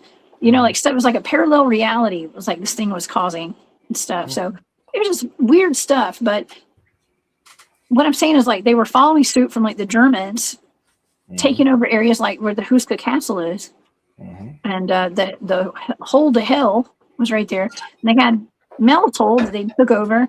They had tuber seals coming out of it and stuff. Okay, so go figure. But yeah, America always needs the advantage, right? They brought all the German scientists that were doing all the experimentation over here, like you said. And now they all work at NASA. Yeah. A lot of them go to work for Hollywood. Well, they all have Hollywood stars on the Walk of Fame. The Apollo 11 crew does. Yep. So you'd be surprised after World War II what Hollywood, what took over Hollywood. We'll leave it at that. So I'm not all sure what I can say on your show, so I got to be very, very careful. Well, then you can say whatever you want at this point, okay? And we're pushing boundaries left and right over here. Jose is wondering real quick. He says, if UFO alien disclosure comes out, will cryptid disclosure also be around the corner? Yeah, I already answered that. It's already begun.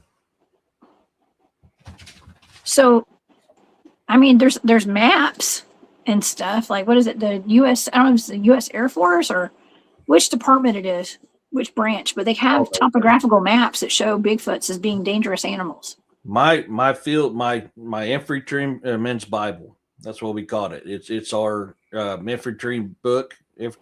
We called it our infantryman's Bible. Literally says one of the species that's dangerous to watch out for is Bigfoot.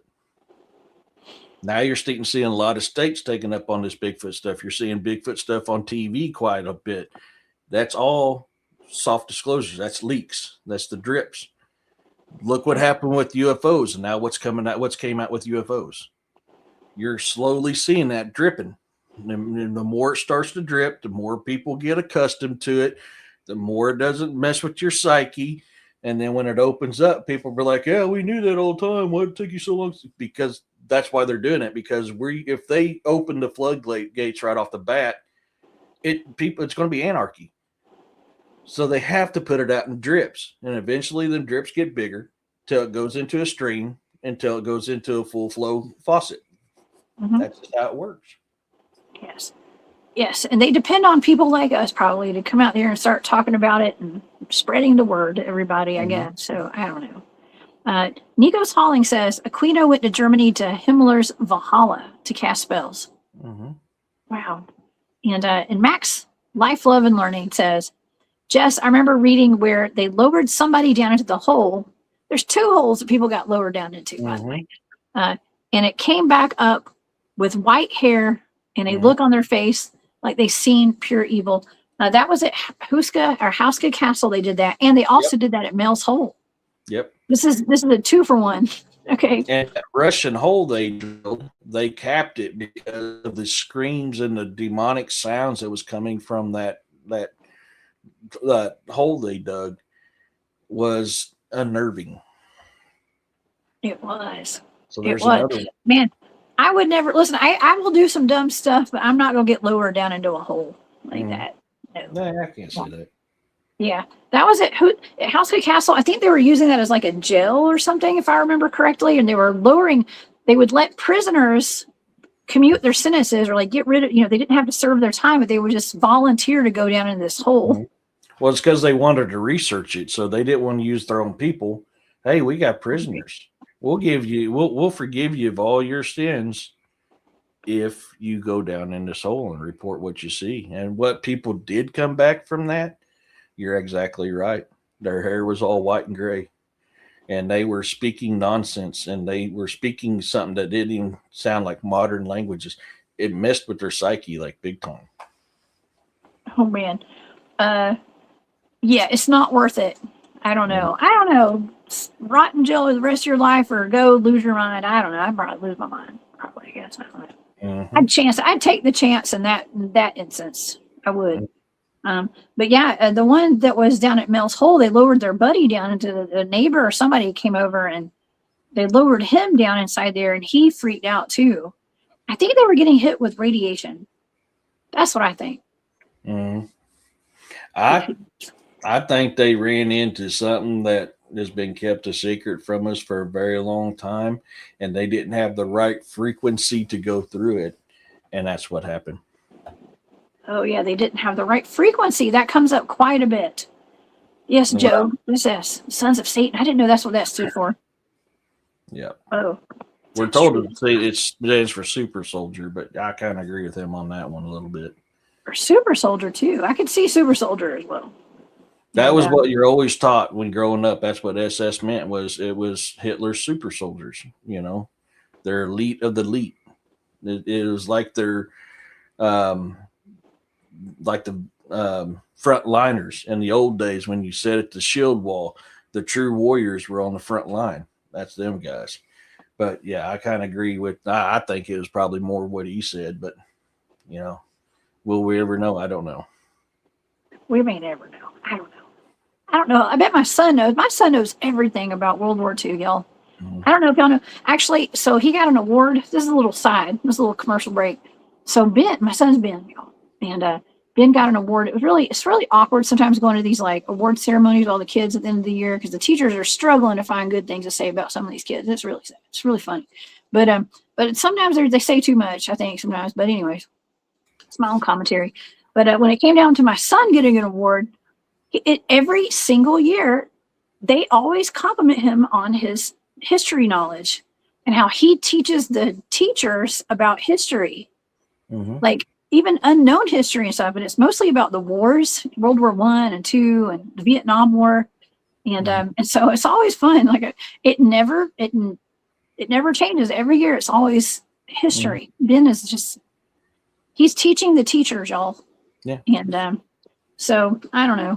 Well, my book, the Evangelion Guard, Book 1, Hows of Battle, which takes place in World War II, literally was based off of the stories that the Allied and their enemies were writing about these German werewolves transforming and taking out platoons of people. Now, you won't find that anywhere anymore. You used to be able to, but I've sat with the World War II vets, and I've talked with them, and they said, yes, these guys would transform. It was evil. And they could take out a whole, like up to 10 of these things would take out a whole platoon of Allied soldiers. Wow. That's wild. I mean, because there is a lot of discussion about like, well, they were just called werewolves and stuff. I mean, I actually have a friend who has gotten very candid with me about potentially being a werewolf, actually, and being in the military in the United States. Okay, and so I don't know. I haven't gone there all the way to talk about all that yet, but maybe he'll come on the show one day, and it might be anonymously, but maybe he'll come on, and we'll talk about that because I think that it sounds like the United States Army or military. Let's just say military. I don't mean Army. I didn't mean to say that. Military. I don't think that was a branch he was in, but it seems as though they have utilized werewolves as well. So it's always that one up. Yeah, it would be great to have that person come on my show. Right. And so maybe we will. What's up? Barton's in the chat. What's up, Barton Unley? Thank you for being here, Barton. And Barton had said Operation Paperclip. Yeah, that's where they were. Yep. Utilizing German scientists with that, of course, and that was connected to Antarctica. Yep. When that happened, the Germans went to 3 places. They went to Ukraine, they went to Argentina, and they went to Hollywood. They came here to the U.S. Oh, yes, they did. Yes, thank you, guys. Yes, Ben is a great leader. He will be. He is. I appreciate that. Thank you, Bernard. Thank you, Barton, for being here. Bernard, thank you for that. I appreciate that. And yes, and also Colleen, thank you so much for that super sticker. That's so sweet of you. I appreciate your support so much. And oh yeah. Well, I'm thinking let's get to your target that you gave me, Eric. How about that? Let's hear about what you got going on. What happened and what is this target that you gave me? Okay, so I gave you a little bit of what's going on. So okay, the more in depth part of it, y'all know most of y'all know I live here in Missouri. I'm from Northwest Missouri. I currently live in Southwest Missouri. I've been to Jeff City like 4 times. Every time I've been to Jeff City, I've felt a very, very, very, very evil presence in Jeff City. So I always knew something was wrong there. I've felt a very large paranormal presence in Jeff City every time I've been there. So this has been something that I've been interested in several years. I've just not been able to afforded the time or the finances to go up there and actually do an in-depth one. So I was up a couple weeks ago for certification. Same hotel, same floor, couple doors down from where I was this last time. And I went downstairs to do, I think I went to my truck to grab a pen because I had homework to do, and I left my pen in my work truck. And so I go out, get my pen, come back up, and I freeze. Because right at the other end of the hallway, one of them was looking into a door, and the other 3 were talking amongst themselves was 4 entities. And it wasn't like I could visually see them. It's their energy. I can make it out and map it out in my head with the energy, what they were doing.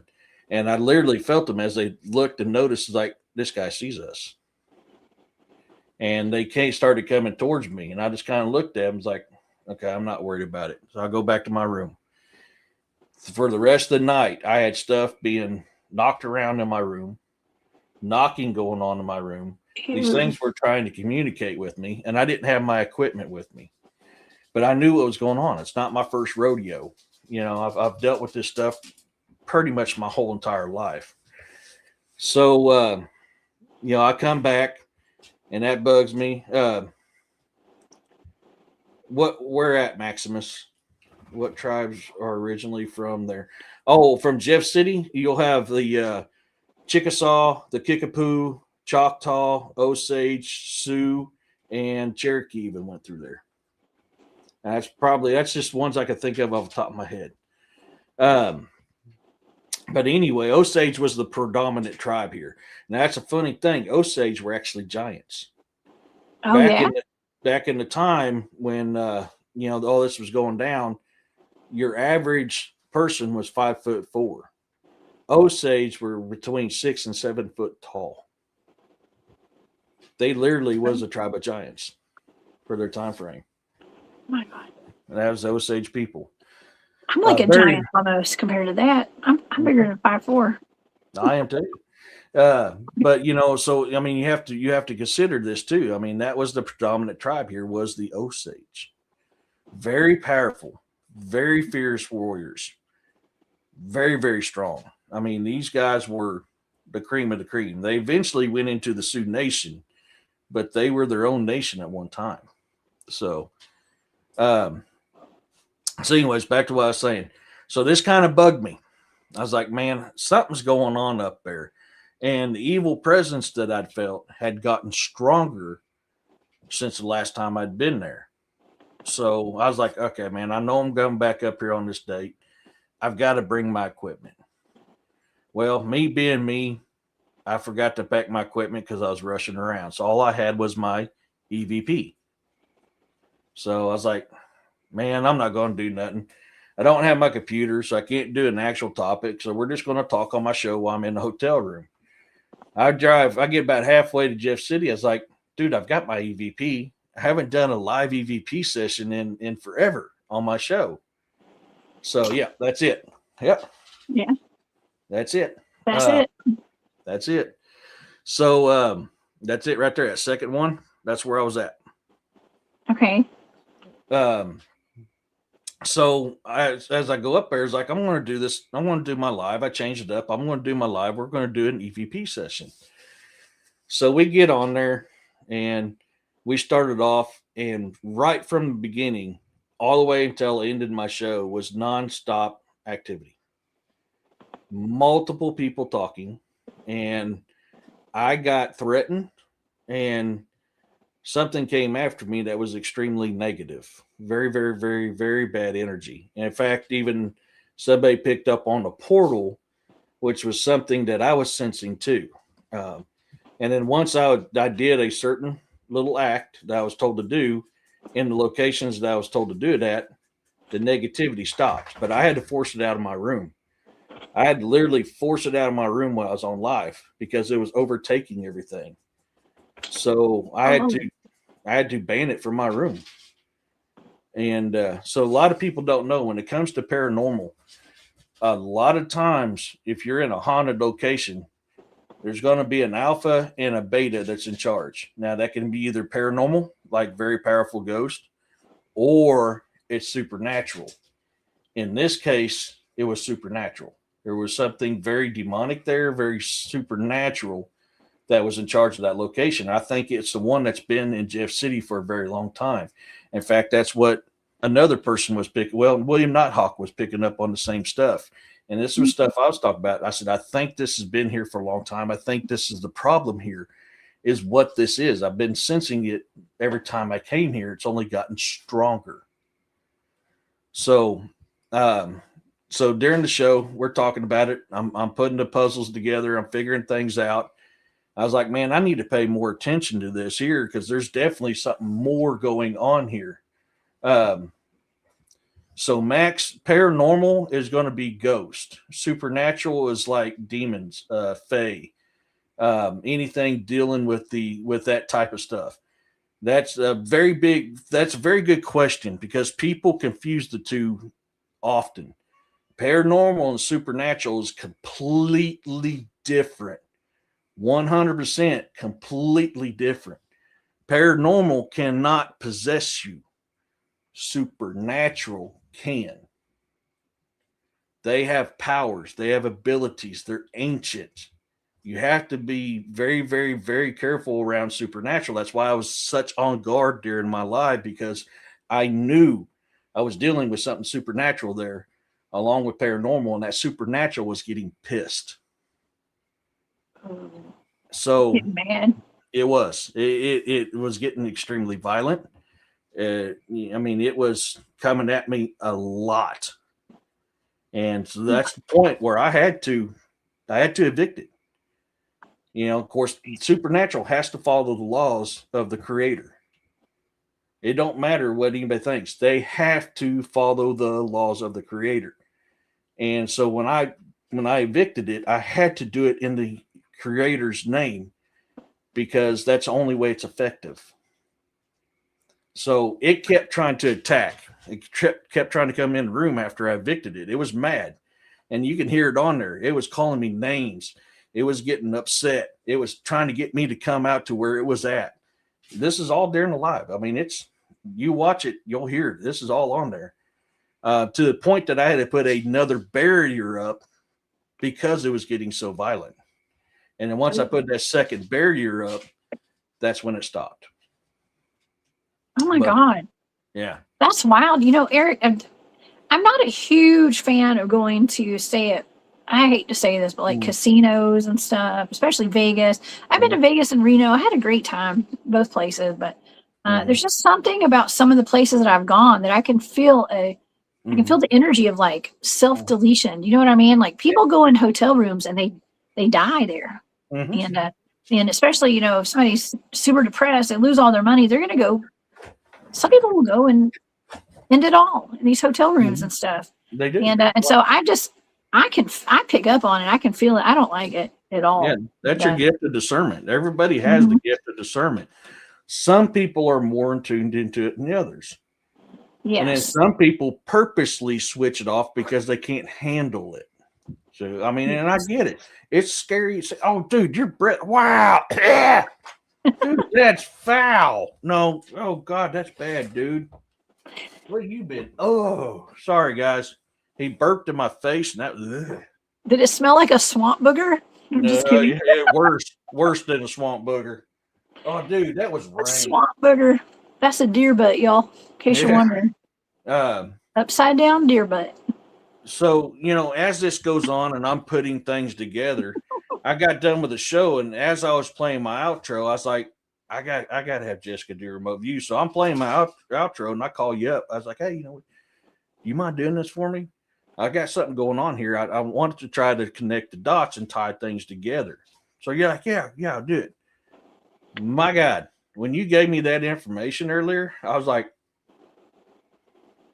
that's exactly what was happening during my show. That's wild. Yeah. So that's why I told you, I said, dude, you're gonna freak out when you watch my Sunday show, because everything you talked about in your remote view was what was happening during my life. Ooh. What was going on when I found out. So yeah, I'm ready. Well, do you want me to go over the data? Because I haven't even gone over this with you. I just sent you the data and I never told you what it was. Yeah. Okay. See, I like for you to just go ahead and get it before we ever talk about it. Just so you can know. No, you're good. Okay, so what the exact target was what? So just what happened to you during that live? It was Jeff City in a hole. Thank you. Jeff City. Yeah. Jefferson City. Jefferson Thank you, Amy. City. Brody, thank you so much. I hope your mom got her gift. Okay, so thank you so much for buying that from Wart Woman Goods. I appreciate you so much. Congrats to Ben. Awesome show. Thank you, Amy. You're so sweet. Thank you for your support. I really appreciate it. Okay. All right. So it's just what is going on in Jefferson City? Yes, that was the whole remote target, because I know it wasn't just the hotel room I was at. The hotel room was the kicker, that there's more going on here than I initially thought on my first travels to that area. So I was like, this is something that's citywide based. And that's why I was like, man, I gotta have your view it. So those coordinates were for Jefferson City. For the whole city. Yeah. Okay. Well, let's get into the data. I know, because this is going to be a kind of a longer show tonight, but it's all good. I love it. Look, we ain't got school tomorrow. Look, tomorrow's Friday. We ain't got nothing to do. I ain't got no work. I ain't got no job. I got a job, but I ain't got to be there. Oh my God. Tuck your change on. Debo's coming. Okay. Fluffy is sleeping in. No. You ain't got no job. All right, here we go. Okay, so let me take this down. Thank you again, Amy. I appreciate you. Okay, so some of my sensory data for this is Jefferson City, where all this wild activity is happening. And I wrote inside, underneath, below, steep, seep, powerful, energized, banished, and controlled. Okay, that was my sensory data. My analytic overlay, I wrote down, I was seeing a well, like a well where you get water from. So I wrote well, water, bypass, dirt, flowing water, flowing energy, power station, earth, picked up on earth. Something is stuck.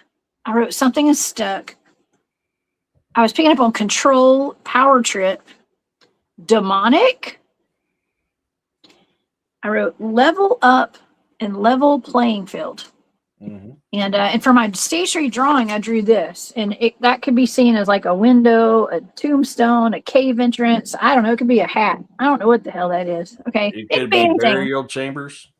It could be. Well, what I thought I was drawing was like a tombstone or something, or maybe a cave entrance. Those are the two things that were like in my mind, because I was seeing something that was in that shape. Catacombs. That's what I was thinking of. Catacombs. Oh, that's what I was trying to think of. So you said stuck, right? Yes. One entity kept trying to have me. It wanted me to get a statue and bring it back to him. Whoa. Wow. Okay. Well, let's see. Here's the next page of data. Okay. So I wrote misaligned and confused. I wrote chaos and confusion. And then I wrote mutual. Something that was dark, drab. I was picking up on a square or a box shape. I wrote boxed in, and I wrote room. Boxed in room. And I wrote daylight and sun rays. And what I was seeing was like the sun shining down on something, like the rays of sun. Like I was seeing the sunshine, and it was shining down. And I actually drew this to like represent that. Like the sun shining down on something, almost like a mountain or some kind of, some kind of. Is there a mountain there? There's mounds there.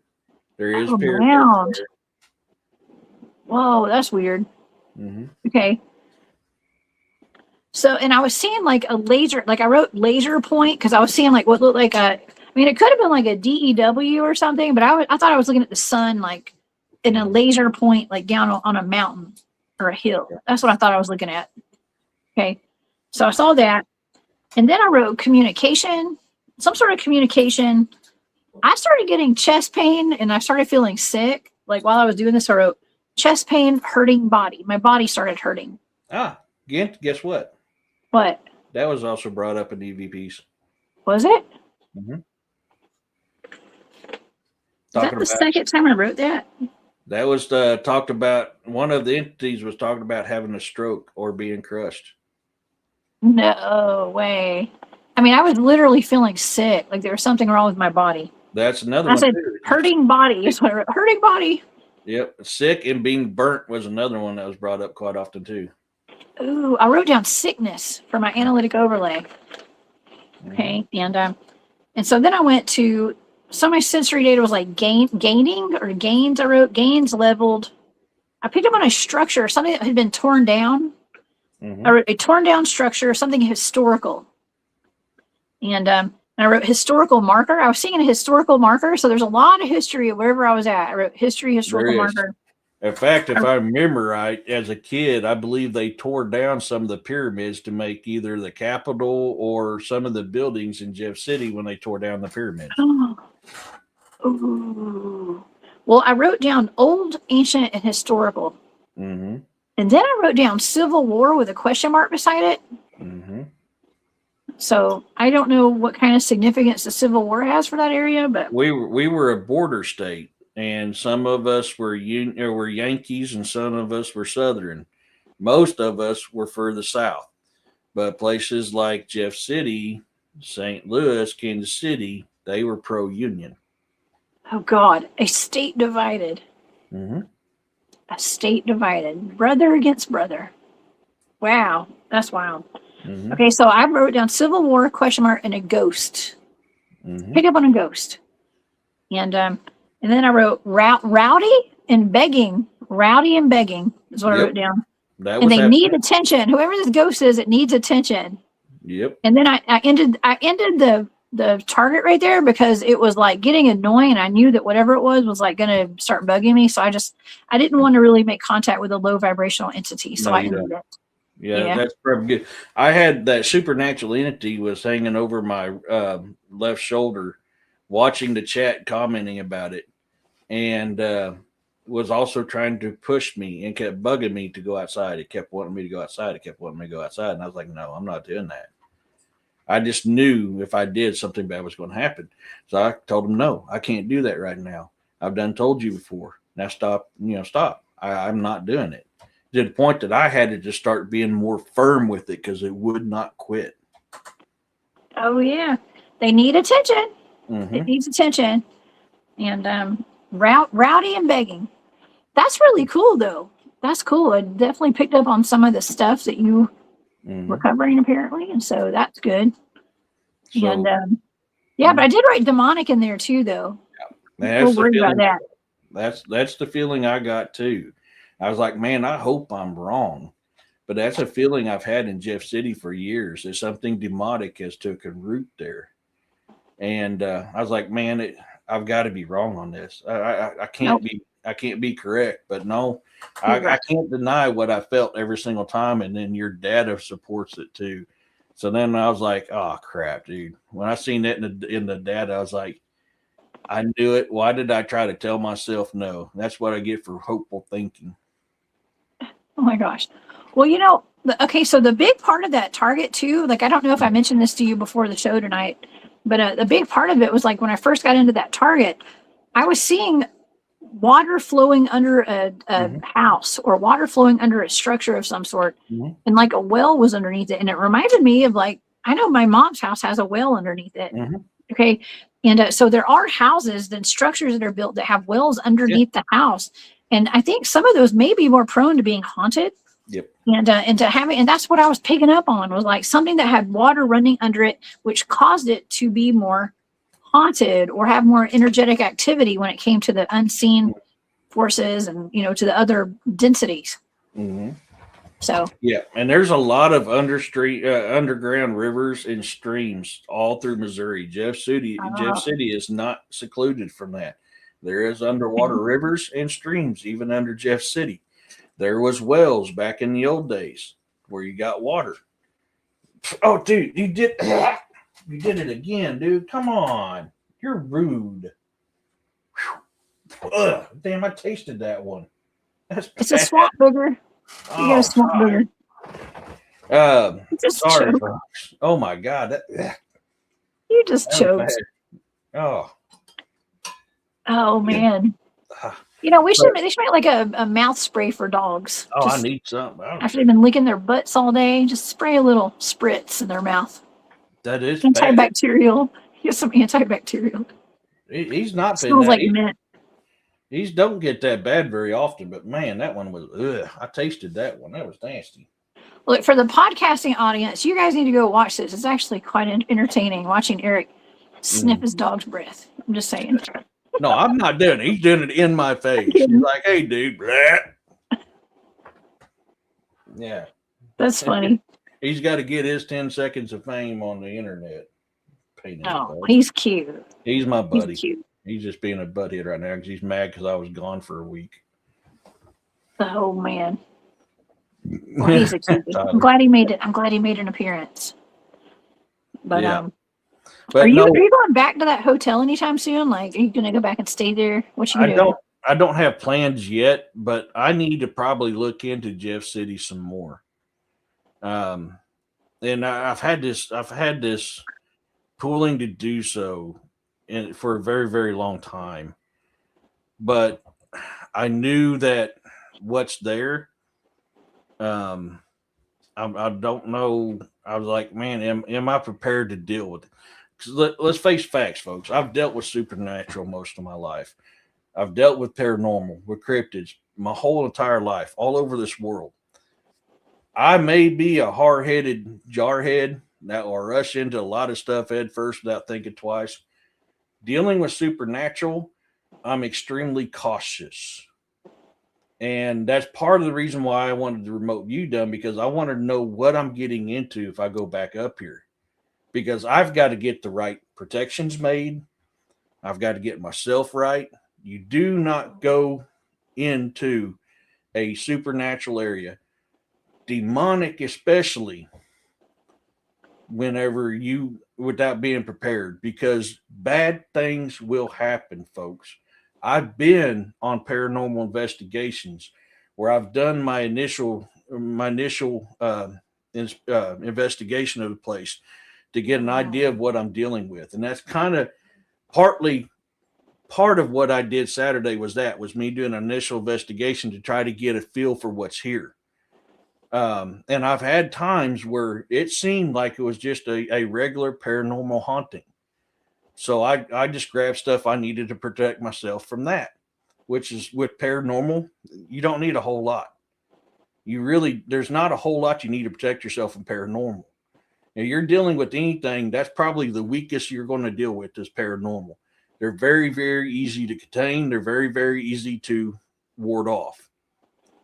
But if you get into supernatural, that's a whole nother ballpark. Extremely different ballpark. You do not want to get into a supernatural thing unprepared without the right medicine and the right protection. Bad things will happen. And I don't know if I've got the right stuff here. I was very lucky in the hotel room. I was able to keep it out of my room. I had a peaceful stay from then on. For the rest of the week, I didn't have nothing evil messing with me in that hotel room anymore because of the barriers that was put up. They get stronger, folks. That only works for so long. I've done it with it already. It's going to know that. So it's going to prepare itself to make itself work a break through the barriers next time I go up. So now I've got to come up with something completely different. Now that I got an idea of what I'm dealing with, that kind of gives me the idea, and I don't have the right stuff here to mess with it right now to protect myself from it. And don't get it twisted. Paranormal will not unalive you. Supernatural will unalive you. So don't go into a supernatural thing thinking, oh, this is so cool. I guarantee you're not going to like it when you're done. Mm-hmm. Angel, Mhm. I'm with you. That's true. These entities will rage bait you just to feed off the attention. That rage bait is a new word. That's a new phrase, and I see it online quite a bit. And Yeah, they a feed lot of off. times it's bots and stuff, but Mhm. rage bait. That's what all the kids are saying these days.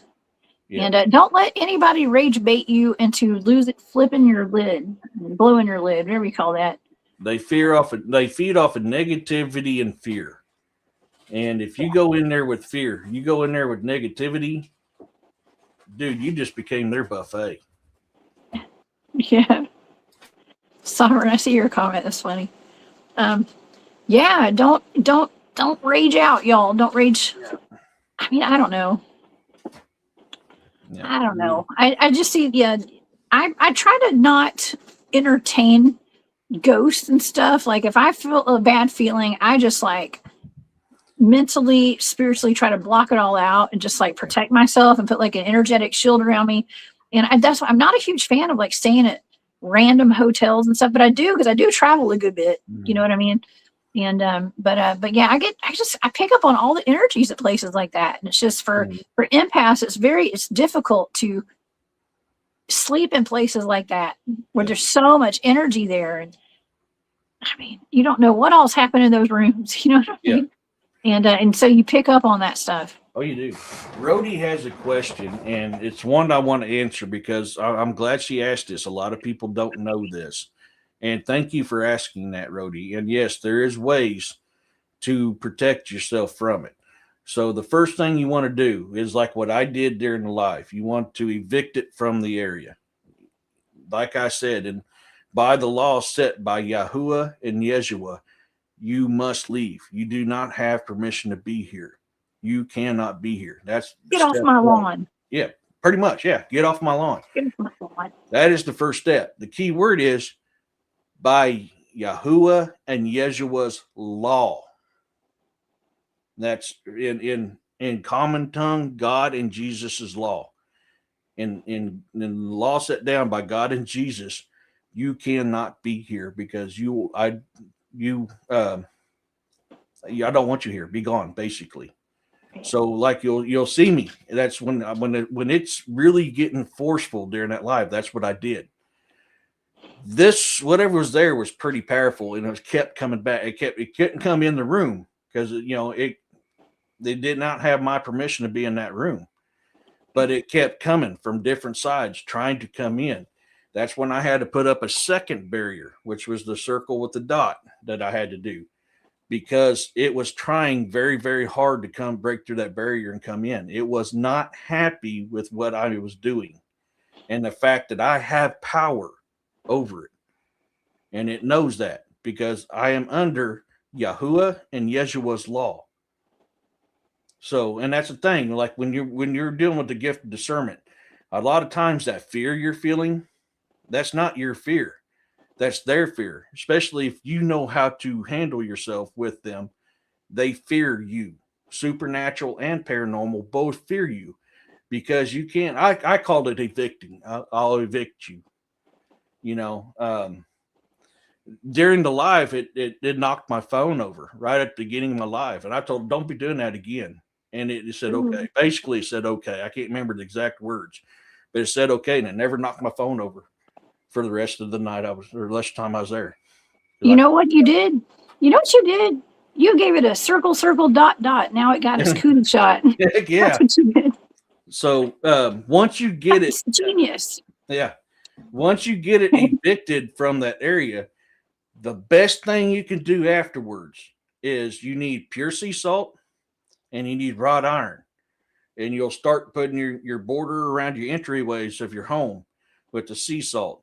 You put the wrought iron in the corners. Once you get that done, you evict it from your property and you do the same trick with your property. That sea salt and that wrought iron puts up a barrier that supernatural and paranormal cannot cross. If you do not get it out of your home or your property before putting that barrier up, you have just trapped that thing in there with you. Oh, God. Yeah. You have Don't to be want that. careful. on You're that. going to have to circle, circle, dot, dot, give it a Mhm. cootie shot Mhm. too. Man, that's cool. See, it's always good to like, we talk about our experiences and then we have like a Mhm. solution to it to like protect ourselves, protect the audience from it. And that's my favorite thing to do. Because we talk about some pretty dense stuff, Mhm. you know, it can get pretty dark, but if we know how to combat it, that's all the better. Yeah. I mean, I've been tacked on lives by negative entities before. It's not my first time. It's not my yeah. first rodeo. I mean, it's happened. It's happened here twice. Well, I think once when I was on my show, even once on William's show, it's happened because of the stuff I deal with. They're like, hey, this cat's got some. we need to try to get this cat out of here. You know, he can do some damage here. But that's the thing is you have to do everything correct. Your energy has to be right. You have to be strong in your faith and you have to do the right stuff. If any of one of those things is not correct, it will not work. Yeah, we got to protection is key. Got to Mhm. protect ourselves. And that's true. I see War Criminal up in here. What's up, Matt? Mhm. He said, I need a pure iron bracelet. That's called handcuffs. You look like okay. Silver bracelets. Handcuffs. Next time I see you, you're going to get locked up. I'm just kidding. Oh No, my gosh.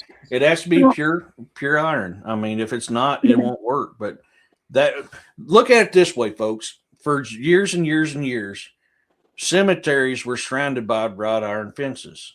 There's a reason for it. It kept the entities in. How many places do you know that has wrought iron around their graveyards now? I don't know. They used to put wrought iron around all of them out in the country in Appalachia. They did. They used to here too, all over cities, not They cities. don't do it now. That was to keep the spirits in. Now Oh. the cemeteries don't have it. Look at the overflow of paranormal activity we're having all over because people stopped doing that. Oh my gosh. Oh my gosh. You know what I was just thinking? Bruce, I hope you don't mind me telling everybody this, but Bruce sent me a picture. Bruce Brown saw my show Saturday night, y'all. Yeah. Bruce in the chat. Bruce sent me this really interesting picture of there's a haunted house. I thought of you, Eric, actually, when he sent me these pictures. I thought of you. I thought of War Criminal too. Okay. And so Matt, I thought of you too when I saw this because I know Matt likes to go check out haunted places as well. But there's a place up there not too far from where I did that investigation. Up at the S Walker cave up there. And thing about it is like a lot of these houses in that area, they burned down. They're like haunted as hell. I mean, like poltergeist hauntings and stuff. And a lot of those houses have burned. Well, there's one, it used to be a hotel, I think, in particularly. I forgot the name of it. But he had a picture of it looked like a human burning in the house. It was empty, but it looked like a person that was on fire in the house while it was burning down. And so I don't know. I just thought that was really interesting. So thank you, Bruce, for sharing all that with me. I appreciate it. Bruce is awesome. But yeah, places. He's already given me a list of all these places I want to go now. Places I don't want to go to. I love that stuff. You know, I've got that were stuff going on, that were cat stuff I've got going on here. What's the update on that? Please give me an update. Anything happening? Well, interesting enough. A good buddy of mine was taking care of my animals while I was gone. And he goes, man, I was walking down your drive. He goes, I just got the sudden feeling that I was being watched. And it was questioning why I was there. And he goes, I couldn't see nothing. So he goes, I called my boy. I didn't tell him what was going on. He goes, hey, go over there to Giggity's house and Giggity. sure, yeah, that's my road name, Giggity. I know. Go to Giggity's house and make sure nobody messes with his bike, you know. But he was trying to test a theory out. So, you know, my nephew, I call him my nephew because, I mean, my boy's like my brother, dude. I mean, we've been friends for forever. And so his boy's like a nephew to me. Rody, what I mean by nails, like they used to use wrought iron nails. So the Bizarre and the Unknown, that's me. That's my YouTube channel. So if I comment in the chat, it don't come up with the name. It comes up in my YouTube channel. So what I mean by nail is they used to use a wrought iron nail back in the days in the corners of their homes and their properties. So something like a nail, a wrought-on nail would work just fine as that barrier. Sorry, I wanted to answer her question. I want to make sure she's safe. That's why I do what I do. So Thank you. hey, Riley. You're welcome. Him, my nephew and his buddy came down. They got such a bad feeling that they locked and cocked. They were ready to go. They pulled out their peacekeepers and racked around. They was like, something's out here watching us, and it doesn't want us here, and it's confused why we're here. So I'm wondering, because of what happened that night, that I had them weird sounds there to the south of me and to the north of me, and the ones to the south attacked the coyotes. And this was all why this werecat stuff was going on. And I was outside. Yeah, I was outside trying to see the aurora lights, the northern lights, whenever I heard something in my woods over where I have a lot of Bigfoot activity in my woods next to my drive, where I got that thermal hit. And where they used to hoop at me all the time when I'd leave for work, back when they used to come on the property and leave, and instead of being here pretty much all the time now. Same area. I heard thump, thump, thump. I mean, something heavy in my woods walking right at me while this stuff was going on. And then I'm getting excited. It's like, dude, I'm going to get my thermal. There's something coming in. I'm like, straight investigation mode. And then I had that feeling, go inside and do not come back out. So then there was a few days after that, whenever I went out to the woodshed and I caught them lights about 6-7 foot off the ground, them white eye shine for about 6 or 7 foot off the ground. It was too far apart to be a deer and too high to be a deer or human. And I think it's the werecat, because that has been spotted on my property. Oh my God. By 2 people that we know. By 2 people. When I had that bad incident happen where I disappeared and they came up to check on me, they seen it on my property. Oh my gosh. Yeah. Oh my gosh. Well, I mean, most of the audience who's here tonight, or everybody who's watching, they probably know that, we've talked about there's a national park or state park in Missouri where cats were seen, like feline humanoids were there, and they were actually shot at by some of the park rangers, right? Yeah. And they progressed up here. So my first sighting I had was about 15 miles south, about 15 miles south of me. The next one, about 2 miles south of me, then it was spotted on my property. So it literally came right south of me was where that incident happened in that national park. Right around 2 hours south of me is where it happened in that national park. Oh man. And then it's been progressing up. Whoa, that's wild. I wonder what's going on with your property. I need to remote view your property sometime and find out what's going on there. Portals, like some courts. What you got underneath your land? I gave you some coordinates for it a long time ago. I'll have to come up with new coordinates for it. Did I never get around to doing that? Because we need to do that. We should do like a whole show on your property out there. You've been featured. You actually had a film crew come out and everything. You've had You've had some serious activity on your property. Yeah. I was the whole reason why a lot of that documentary, Byways of Bigfoot, was filmed on my property because of the level of activity that we had on my property. And basically, a certain individual tied to a certain organization, we're not going to talk about it,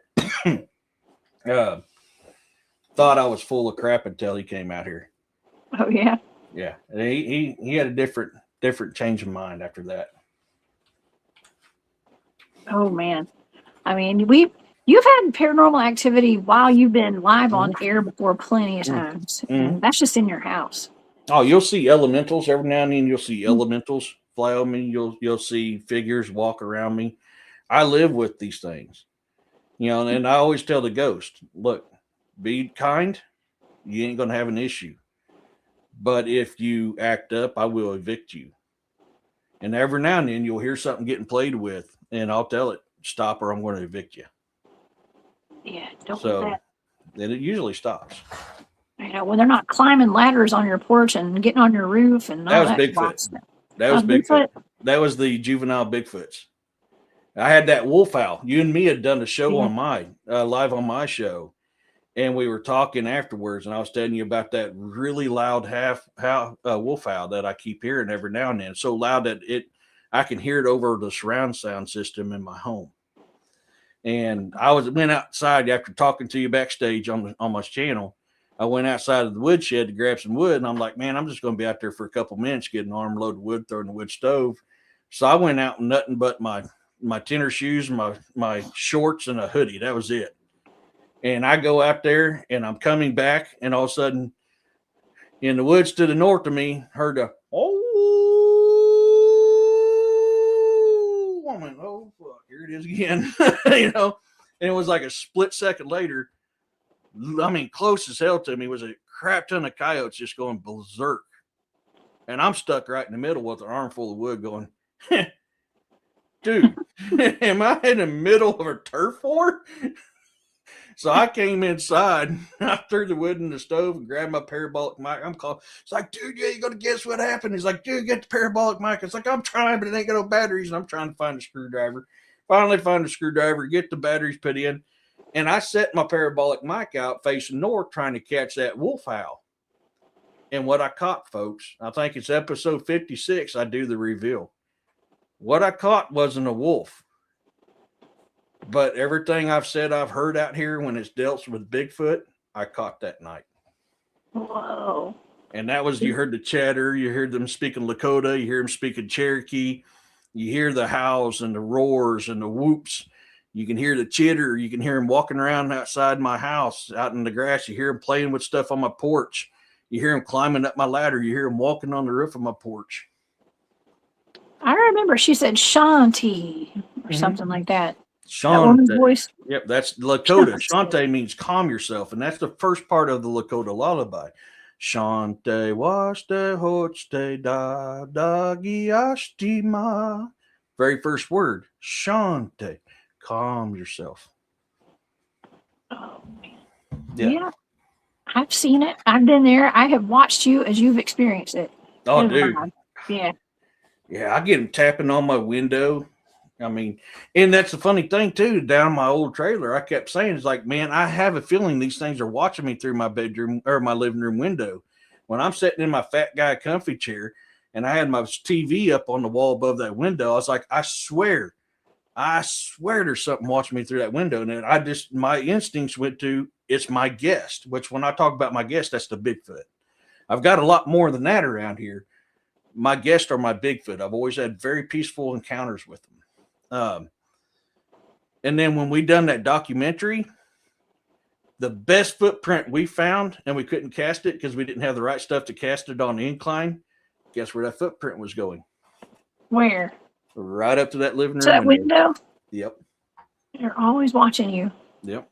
I know. You don't even have curtains in your window, do you? I do, but I keep them. Well, some of the windows I do, some of the ones I usually keep them open. That stuff don't bother me. Look, there comes a point to where I just don't feel sorry for people who don't put curtains up and blinds. I just don't. You have been warned. Y'all have all been warned. Like I don't have a lot of sympathy. If you got things looking in your windows, you don't have blinds up. I'm sorry. Whatever's out here is not going to. A curtain's not going to stop it. I'm not worried about it. Man. Well, it gives you a little peace of mind. You know what I mean? Not for me. I'm used to it. For me, I'm just like, it's a waste, man. I like having natural sunshine coming in my house. I love having my windows open in the spring and the fall and getting that cool air blowing on me while I'm sleeping. Oh my gosh. Well, there's something to be said about that. I actually don't mind, like when we're out in a cabin or like up in the mountains or something. It is kind of different. It's like, I don't mind not having the curtains and stuff, but I don't know. Until something knocks on the window in the middle of the night while you're trying to sleep, then it's like, dang, we need curtains. Okay, but Riley, it's good seeing you, and that's a good question. I'll be honest with you, man. Sasquatch himself, 100% flesh and blood. I will also admit they do have paranormal stuff with them too, and enough stuff has been documented, like orbs. I've talked about this before on my show, William's show, Jessica's show, when we're talking about orbs dealing with Bigfoot. A lot of paranormal stuff, you'll see them in my videos. You'll see orbs. You catch orbs. That's what I call a partial, something's messing with my camera. A partial, oh my gosh, I just brain farted. a partial manifestation. That's an orb. It's an energy.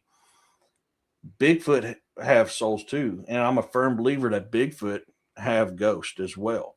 And a perfect prime example of that was, I think it was Expedition Unknown, when they were in that cave and they caught that Bigfoot on thermal, and it shot past that guy, but he never moved or saw it. If that was flesh and blood, something that big and that solid would have knocked him over, and it didn't. I believe they caught a ghost of a Sasquatch in that cave. Well, we caught what was probably a Bigfoot in that cave in Whitleyville up in Tennessee. Something came out of that cave on the SLS camera when we're sitting there at the mouth of that cave. I did mention to the audience, right, that Farrah's house burned down. I don't know. After they moved out of there, the house burned down. Okay?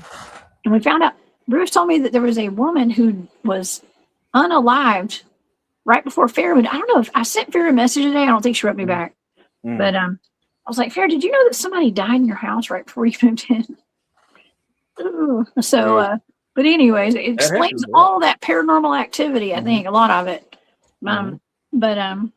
But anyways, oh dang, I just had a brain fart too, Eric. I'm getting along in the tooth. I get more brain farts than I used to. Oh man, that was the first one of the night for me. I'm stressed out to the max right now, and I'm so exhausted. You know, I had 11 and a half hours overtime on last check, and I got lucky on this one. I'm only down to an hour and a half on this one, but man, I'm pulling a lot of hours because it's my busy time. I just remembered, Eric, I have to say it. We were talking about the SLS camera at that cave. Oh, I sidetracked myself, and then I have to circle back around because then I go from senior moments to remembering. Okay? Yeah. And but yeah, when we were in that mouth of like the opening of that cave, and we had the SLS camera set up, and something gigantic, a giant, came out of the cave, and it was huge, and it had two little tiny things with it, two like little beings. They were like people. But that one, we started questioning. I started questioning after that trip, are Bigfoot's ghosts, or could it have been a giant with two little children or something? It could be that too, absolutely. You know, and we've talked about this before. The orbs you see around Bigfoot, it may not only be paranormal. The Fae, well, I think it's the Pixies, if I remember right, are the type they're known to be very orbish looking. Okay. They are one with nature. So they know how to interact with the Fae like some of us do. And they'll be out there interact. They're probably more connected to the Fae than we are because we've gotten away from nature where they're still a part of nature. So, I mean, is that something you're looking at? Are you dealing with the Fae that's around these things that they're interacting with, living in a symbiotic environment together? I mean, it could be both. It could be paranormal and it could be Fae as well. It could be, man. It could be anything. That's hard. I love it. That's why I love this stuff. Me too. I love connecting the dots. That's my favorite thing to do. And I've gotten so much information and so much experience over the past 2 decades now, I guess. 2 decades. Where it's all kind of coming together a little bit, but we still don't know. Listen, I've been doing this a long time. I still don't know nothing about nothing. You know, hilarious too, is that I was watching a little bit of that remote viewing show I did with Tex over the Dogman siege of Locket Ranch. And I was watching that today, and something that I said during there, and I've come a long way as far as being comfortable in front of the camera. That show I was a little green, okay, but I was like, I don't know nothing about nothing. I said that. I was like, man, I've been saying that ever since I went public. I say that. I just let everybody know, like, it doesn't matter how much we learn, we still don't know. No, we don't. I don't claim to be an expert on any of this. Like my great grandpa used to say, he said, boy, every day you live, you learn something new. He goes, until the day you die. He goes, but you want to know the kicker to that? He says, when you die, you still learn something new. We always learn. We're always learning. That's right. Yeah. Well, I learned a lot tonight, Eric, and I appreciate you being here. And I think we had a pretty good show tonight. I'd say this was top notch. We did. I love this stuff. So I mean, it's great.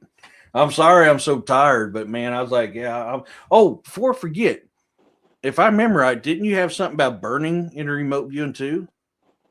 Burning and on the target from your target? Yeah. I can't remember if Let's that was on there or see. not. Some reason that stuck in my head. Flowing. I don't know if I had burning on there. I had sun rays and stuff. I don't know if that counts. No, maybe not then. For some reason I thought I seen burning on Torn. there. I had torn down and torn down and stuff. But I don't know, like just something historical that had been torn down. Yeah. But I don't think I had burning. I'm looking at the century. Let's see. I may have misread No, I didn't have burning on that one. Okay, because I thought it had like burnt on there. So I may have misread it. Misread your writing. That's probably what it was. I didn't see it on there. It might be on there. I didn't see it. Yeah. And that's the reason why I say that, because one of them talked about being burnt. Oh my gosh. Well, you're gonna have to keep us posted if you go back there. Let us know how it goes. I'm gonna have to. I'm gonna have to save up some money. I've got to do a trip up there and do it a little bit better. The funny thing was I was talking to, when I went up there this last time, I was talking to the front desk guy, and he is I forgot what part of India. Anyways, they worship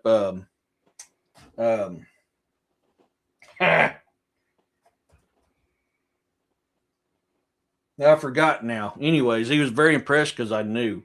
And I said, by the way, I got some questions for you. And I said, he goes, what? I said, what type of paranormal activity you got here? And he was kind of standoffish about it at first. He goes, why? I said, I ain't going to lie to you. Last time I was here a couple of weeks ago, I ran into 4 of them in the hallway alone, not counting the one that was messing with me in my room. And he goes, really? He goes, you had that happen? He goes, I'm sorry. I said, I'm not sorry. I love this crap. I said, I do this stuff for a living. I go around and investigate and hunt this stuff for a living. I said, I love it. So he started really getting into it. He's like, what's your show, dude? He goes, yeah, I want to see. He goes, oh, man, yeah, I want to know if we got ghosts here. He goes, I'm going to watch your live. I said, well, I want to do live tonight. We got some interaction. I said, it'll be on there. But you see him start breaking down where I went, he's seen some stuff. You know, he just didn't want to admit it. He's seen some stuff. It sounds like that's a hot spot for a lot of activity. There's a lot, and I think it probably has something to do with that water flow through there and the energy that it's producing. Yeah, so underground.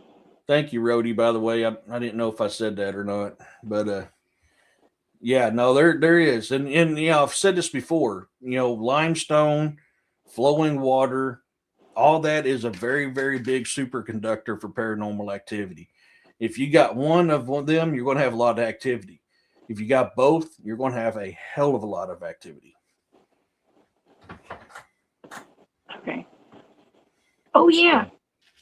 V. Burton, I'll hit you up on Facebook. I had to get rid of my Facebook app on my phone because I didn't have enough storage. So I have been slacking on the Facebook. And if Matt is watching, Matt Langford, I think, man, I'm so sorry. I forgot to call you. So I've got to catch up on my Facebook stuff, y'all. And I'll do that first thing in the morning because I know it's getting kind of late tonight. But man, this has been such a wonderful show, Eric. Thank you so much for sharing all that with us tonight. You're welcome. And for being my sidekick once again. I always love it when you come on the show. It's fun. It's me. Fun. It's me. It's EDT. Thanks for having me and doing that remote view. That really helped me with what I got going on. So I appreciate it. It's always an honor coming on here. Man, anytime. And y'all, I know we've got this is a holiday weekend, Memorial Day. Let's all remember our veterans and all of those who lost their lives in service to our country, and lift their families up in prayer, and just remember everybody. Okay, remember all who gave all, I guess you could say, and all gave some, but some gave all. Yeah, I've had a lot of good brothers and sisters that never came back. Oh man, I want to thank you for your service, Eric. Oh, you're welcome. It was my pleasure. We love our veterans. My mom still volunteers at the local veterans hospital in our town and stuff. She's my hero. In her town. Yeah. Your mom's my hero. I love your mom. She's pretty cool. Yeah, She's she is. pretty cool, man. She Yeah, is. she'll come home crying and stuff sometimes because it's so sad. Just like she's been telling me too about like how young some of the Yeah. veterans are there that have come home with lots of like head traumas and stuff, and it's just it's heartbreaking. It Well, breaks your heart.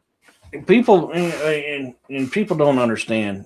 I wrote a song. It's on. You'll see on my playlist on my YouTube. It's called "Not All Returned." Oh no, I'm lying to you. I'm sorry. I'm keeping you longer. I apologize, but I don't want to lie to nobody. But I wrote this song for a reason. Let me get in there because I don't want to lie to you again. Secret soldiers. Soldier went to heaven, planets. I'm your hero. Son of a where did it go? Man, I may not have posted on here yet. I thought I did. But the song talks about how we change when we come back and we're not the same person. And the person that we were before we left, I haven't posted on here yet. I thought I did. We're not the same. And that's because of stuff we've seen, folks. So your veterans had wrote a check for, and not a single amount on there. It's a check that there's only one way to cash it in. There's no price tag on that check. And we swore an oath to uphold and defend this country against all enemies, foreign and domestic, the Constitution and this country. Things we've seen, and this is human and non-human. The things we've seen changes people, folks. And then when you do what we have to do in order to keep the people safe, that destroys who you are. You don't come back the same. So yeah, honor your veterans out there. Them all I'm not a big fan of that singer, but that song is right. All gave some, but some gave all. And my brothers and sisters that never return, those are the heroes. I'm just the one that returned. I'm not a hero.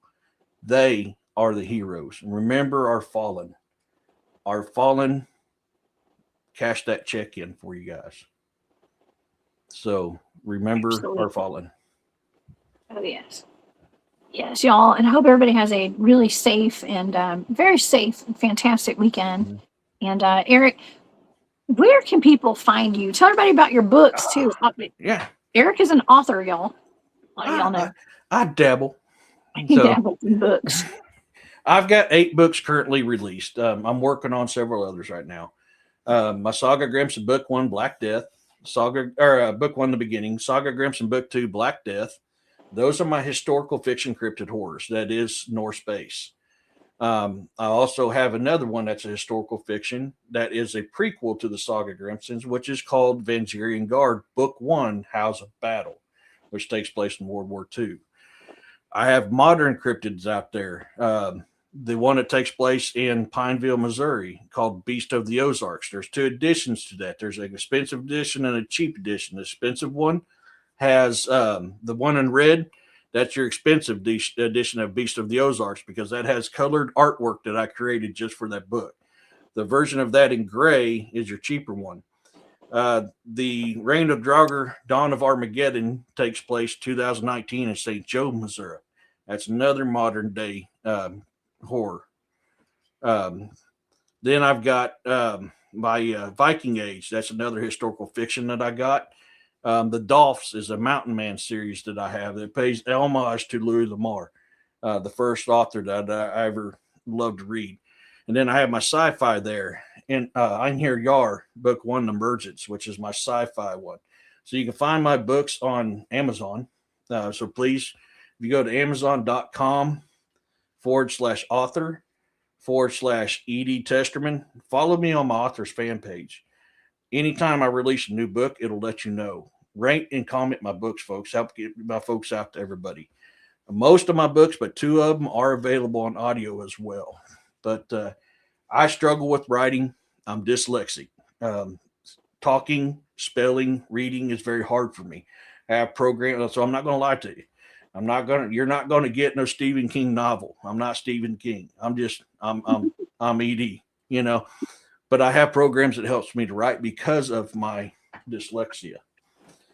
So they're not going to be extremely well written books. I'm never going to lie to anybody about it, but I love what I write. I have fun, like with Reign of the Draugr. You can literally, while you're reading that book, and pull up a Google Maps of St. Joe and literally follow every single street, location, building, and everything I'm talking about that book. You can follow that on Google Earth. Same as Beast of the Ozarks if you go to Pineville, Missouri on Google Earth. Every location's an actual location. Everything on the menu is an actual menu. I've actually ate at them places and had that on the menu. All that is extremely 100% accurate. When I write my books, it's as accurate as possible. I like so writing cool. that way. So, and you can find me on YouTube at The Bizarre and the Unknown. If you see that logo, you found me. I'm also on Patreon. If you're a YouTube member and a Patreon member, paid Patreon member and a paid YouTube member, chapter 1 is already out to the public. It's my fantasy romance. I've got 3 chapters I'm doing for each story. So chapter 1's available now on my YouTube for non-members. Chapter 2 right now is available only to members on YouTube and Patreon. Later on, it will be released to the public. I've got to get chapter 3 up very soon. I also write fantasy romances. They're available on my YouTube as well. So I love to write. Writing helps me to cope with things I've dealt with in the military and not in the military. So writing is an escape for me. I have a very good imagination, so it helps me to write. You can also find me on YouTube under William Nighthawk's High Strangeness podcast. I co-host with my good brother William Nighthawk. We dive deep into a lot of stuff, political, non-political, and the strange. I think that's pretty much all of them. If memory serves me. Oh, TikTok, Instagram. TikTok. Yeah, I'm on TikTok. Instagram, TikTok. X. Me too. Yeah. TikTok's funny. I'm on TikTok too. That's my trusted news source these days. TikTok was a bet between me and my oldest, and I won. Thank you. Oh, Rose. yeah. Yeah, my oldest comes up and is like, Dad, you're not cool. I was like, what are you talking about? Your dad's a freaking rock star, man. No, Dad, you're not cool. So I was calling a bunch of people up, and they're like, dude, your dad's the life of the party. He's a freaking rock star. She's like, okay, Dad, but you're not TikTok cool. I said, what's TikTok? And she told me about it. She goes, all right, Dad, I'll make a bet with you. I was like, okay, baby, what do you got? She goes, create an account. Whoever can have the most subscribers in 1 month wins. And that month was up. I was over 1,000. She had 25. I said, your dad's a rock star. This is the type of stuff I play with my girls. We have fun all the time. Literally, that's how I got started on TikTok. Oh, yeah. I had to get on TikTok because my nephews and my sister even were like, if you're not on TikTok, you're not cool. We've all left Instagram. We've left Facebook. We've left TikTok's the only way to go, you know.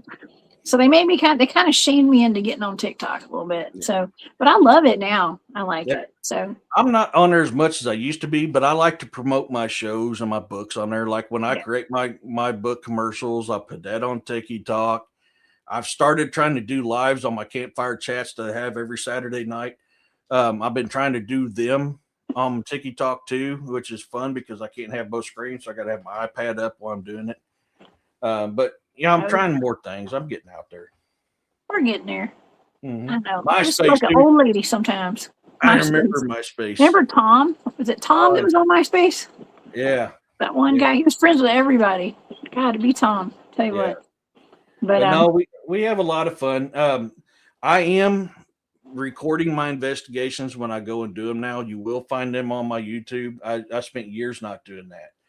I am now recording them, and they are, so you will go on my playlist and find investigations. Anywhere that I've actually recorded an investigation that I've been on, even the documentary I was in Byways of Bigfoot. If you can't remember, if you go to my investigations, that documentary I was in is on my investigations ones as well. So that's something else I do for you guys on YouTube too. When I go out and do an investigation, I'm a one-man show. I do the history research, I get the reports, I do the investigation, I edit, and I put together all by myself. They're not boob tube, credible. I'm just a hillbilly from Missouri, so yeah, It's good enough, man. Heck yeah. I'm proud of you for even doing it. Yeah. So I think it's great. It's time consuming. Yes, you keep it entertaining. You do. Yeah. Are you not entertained? Are you not entertained? That's right. That's what I always say. I don't know nothing about nothing, but I will entertain y'all. Okay. So Yeah. oh But man. thank you again for having me. It's always a pleasure and honor coming on here with you, Jessica. I really appreciate it. We haven't done one in a while, so I mean this has been fun. It has been fun. It's been fun. Come back and see me soon, okay? I will. Keep me posted on whatever you got going on over there in Missouri. And yeah, so I mean, y'all, everybody, please go over and subscribe to the Bizarre and the Unknown over on YouTube and Patreon and Tiki Talkie as well. And yes, and please come back and see me on Saturday night, y'all. I will have a fantastic show. Currently, I'm supposed to have my buddy Matt on the show on Saturday, but we'll see. I forgot to call him, so I'm gonna hit him up first thing in the morning. Matt, if you're watching, I'll talk to you soon, okay? And y'all, everybody have a great night. If y'all want to see the remote viewing data, please go over to my Patreon. I will be adding Eric. If it's okay with Eric, I'm gonna add Eric's to the Patreon so y'all can see it. That's fine. That's fine. Yeah. Okay, I'll put the information in there for that one too. And so I want to thank everybody for being here. And thank you guys so much for the super stickers tonight as well, for all the support. Y'all are so sweet. Moon at Noon, Angel, Muriel, Area 51. It's great to see you back here. Colleen, thank you so much. And Amy Rhodey, thank you so much, y'all. Y'all are so sweet. I really do appreciate all of y'all. And for all my moderators, thank y'all for being here. All the people in the chat, all my friends, all my research friends that were in here tonight, thank y'all so much. And Bruce, thank you for being here and let me share some of those stories with the audience tonight as well. Bruce Brown. I got to catch last Saturday's show because I was trying to listen to it and it come back from Jeff City and I got a phone call lasted the whole trip. I was like, I've got a show I got to catch. Oh my God, it's so good. I can't get off my dang phone, man. It was so good. Bruce is going to have to come back soon too. I got to get Bruce back on here. He's got more information and stuff. And you get along with Bruce real good. He's actually a narcotics detective and stuff. Oh. So, yeah, you were there chasing cartels, and he was out there probably doing the same thing. Bruce, hit me up, man. I know, right? I know, right? But anyways, Eric, thanks again so much for being here, and take care of them doggies and your kitties. And we'll see. One passed away, so I'm still a little heartbroken from that. You know, I'm so sorry. My putty Tad of 8 years that used to be on my shoulder during my life, she passed away. Oh no! And, my poor baby. I'm so sorry. Aurora Kitty is now a part of the land.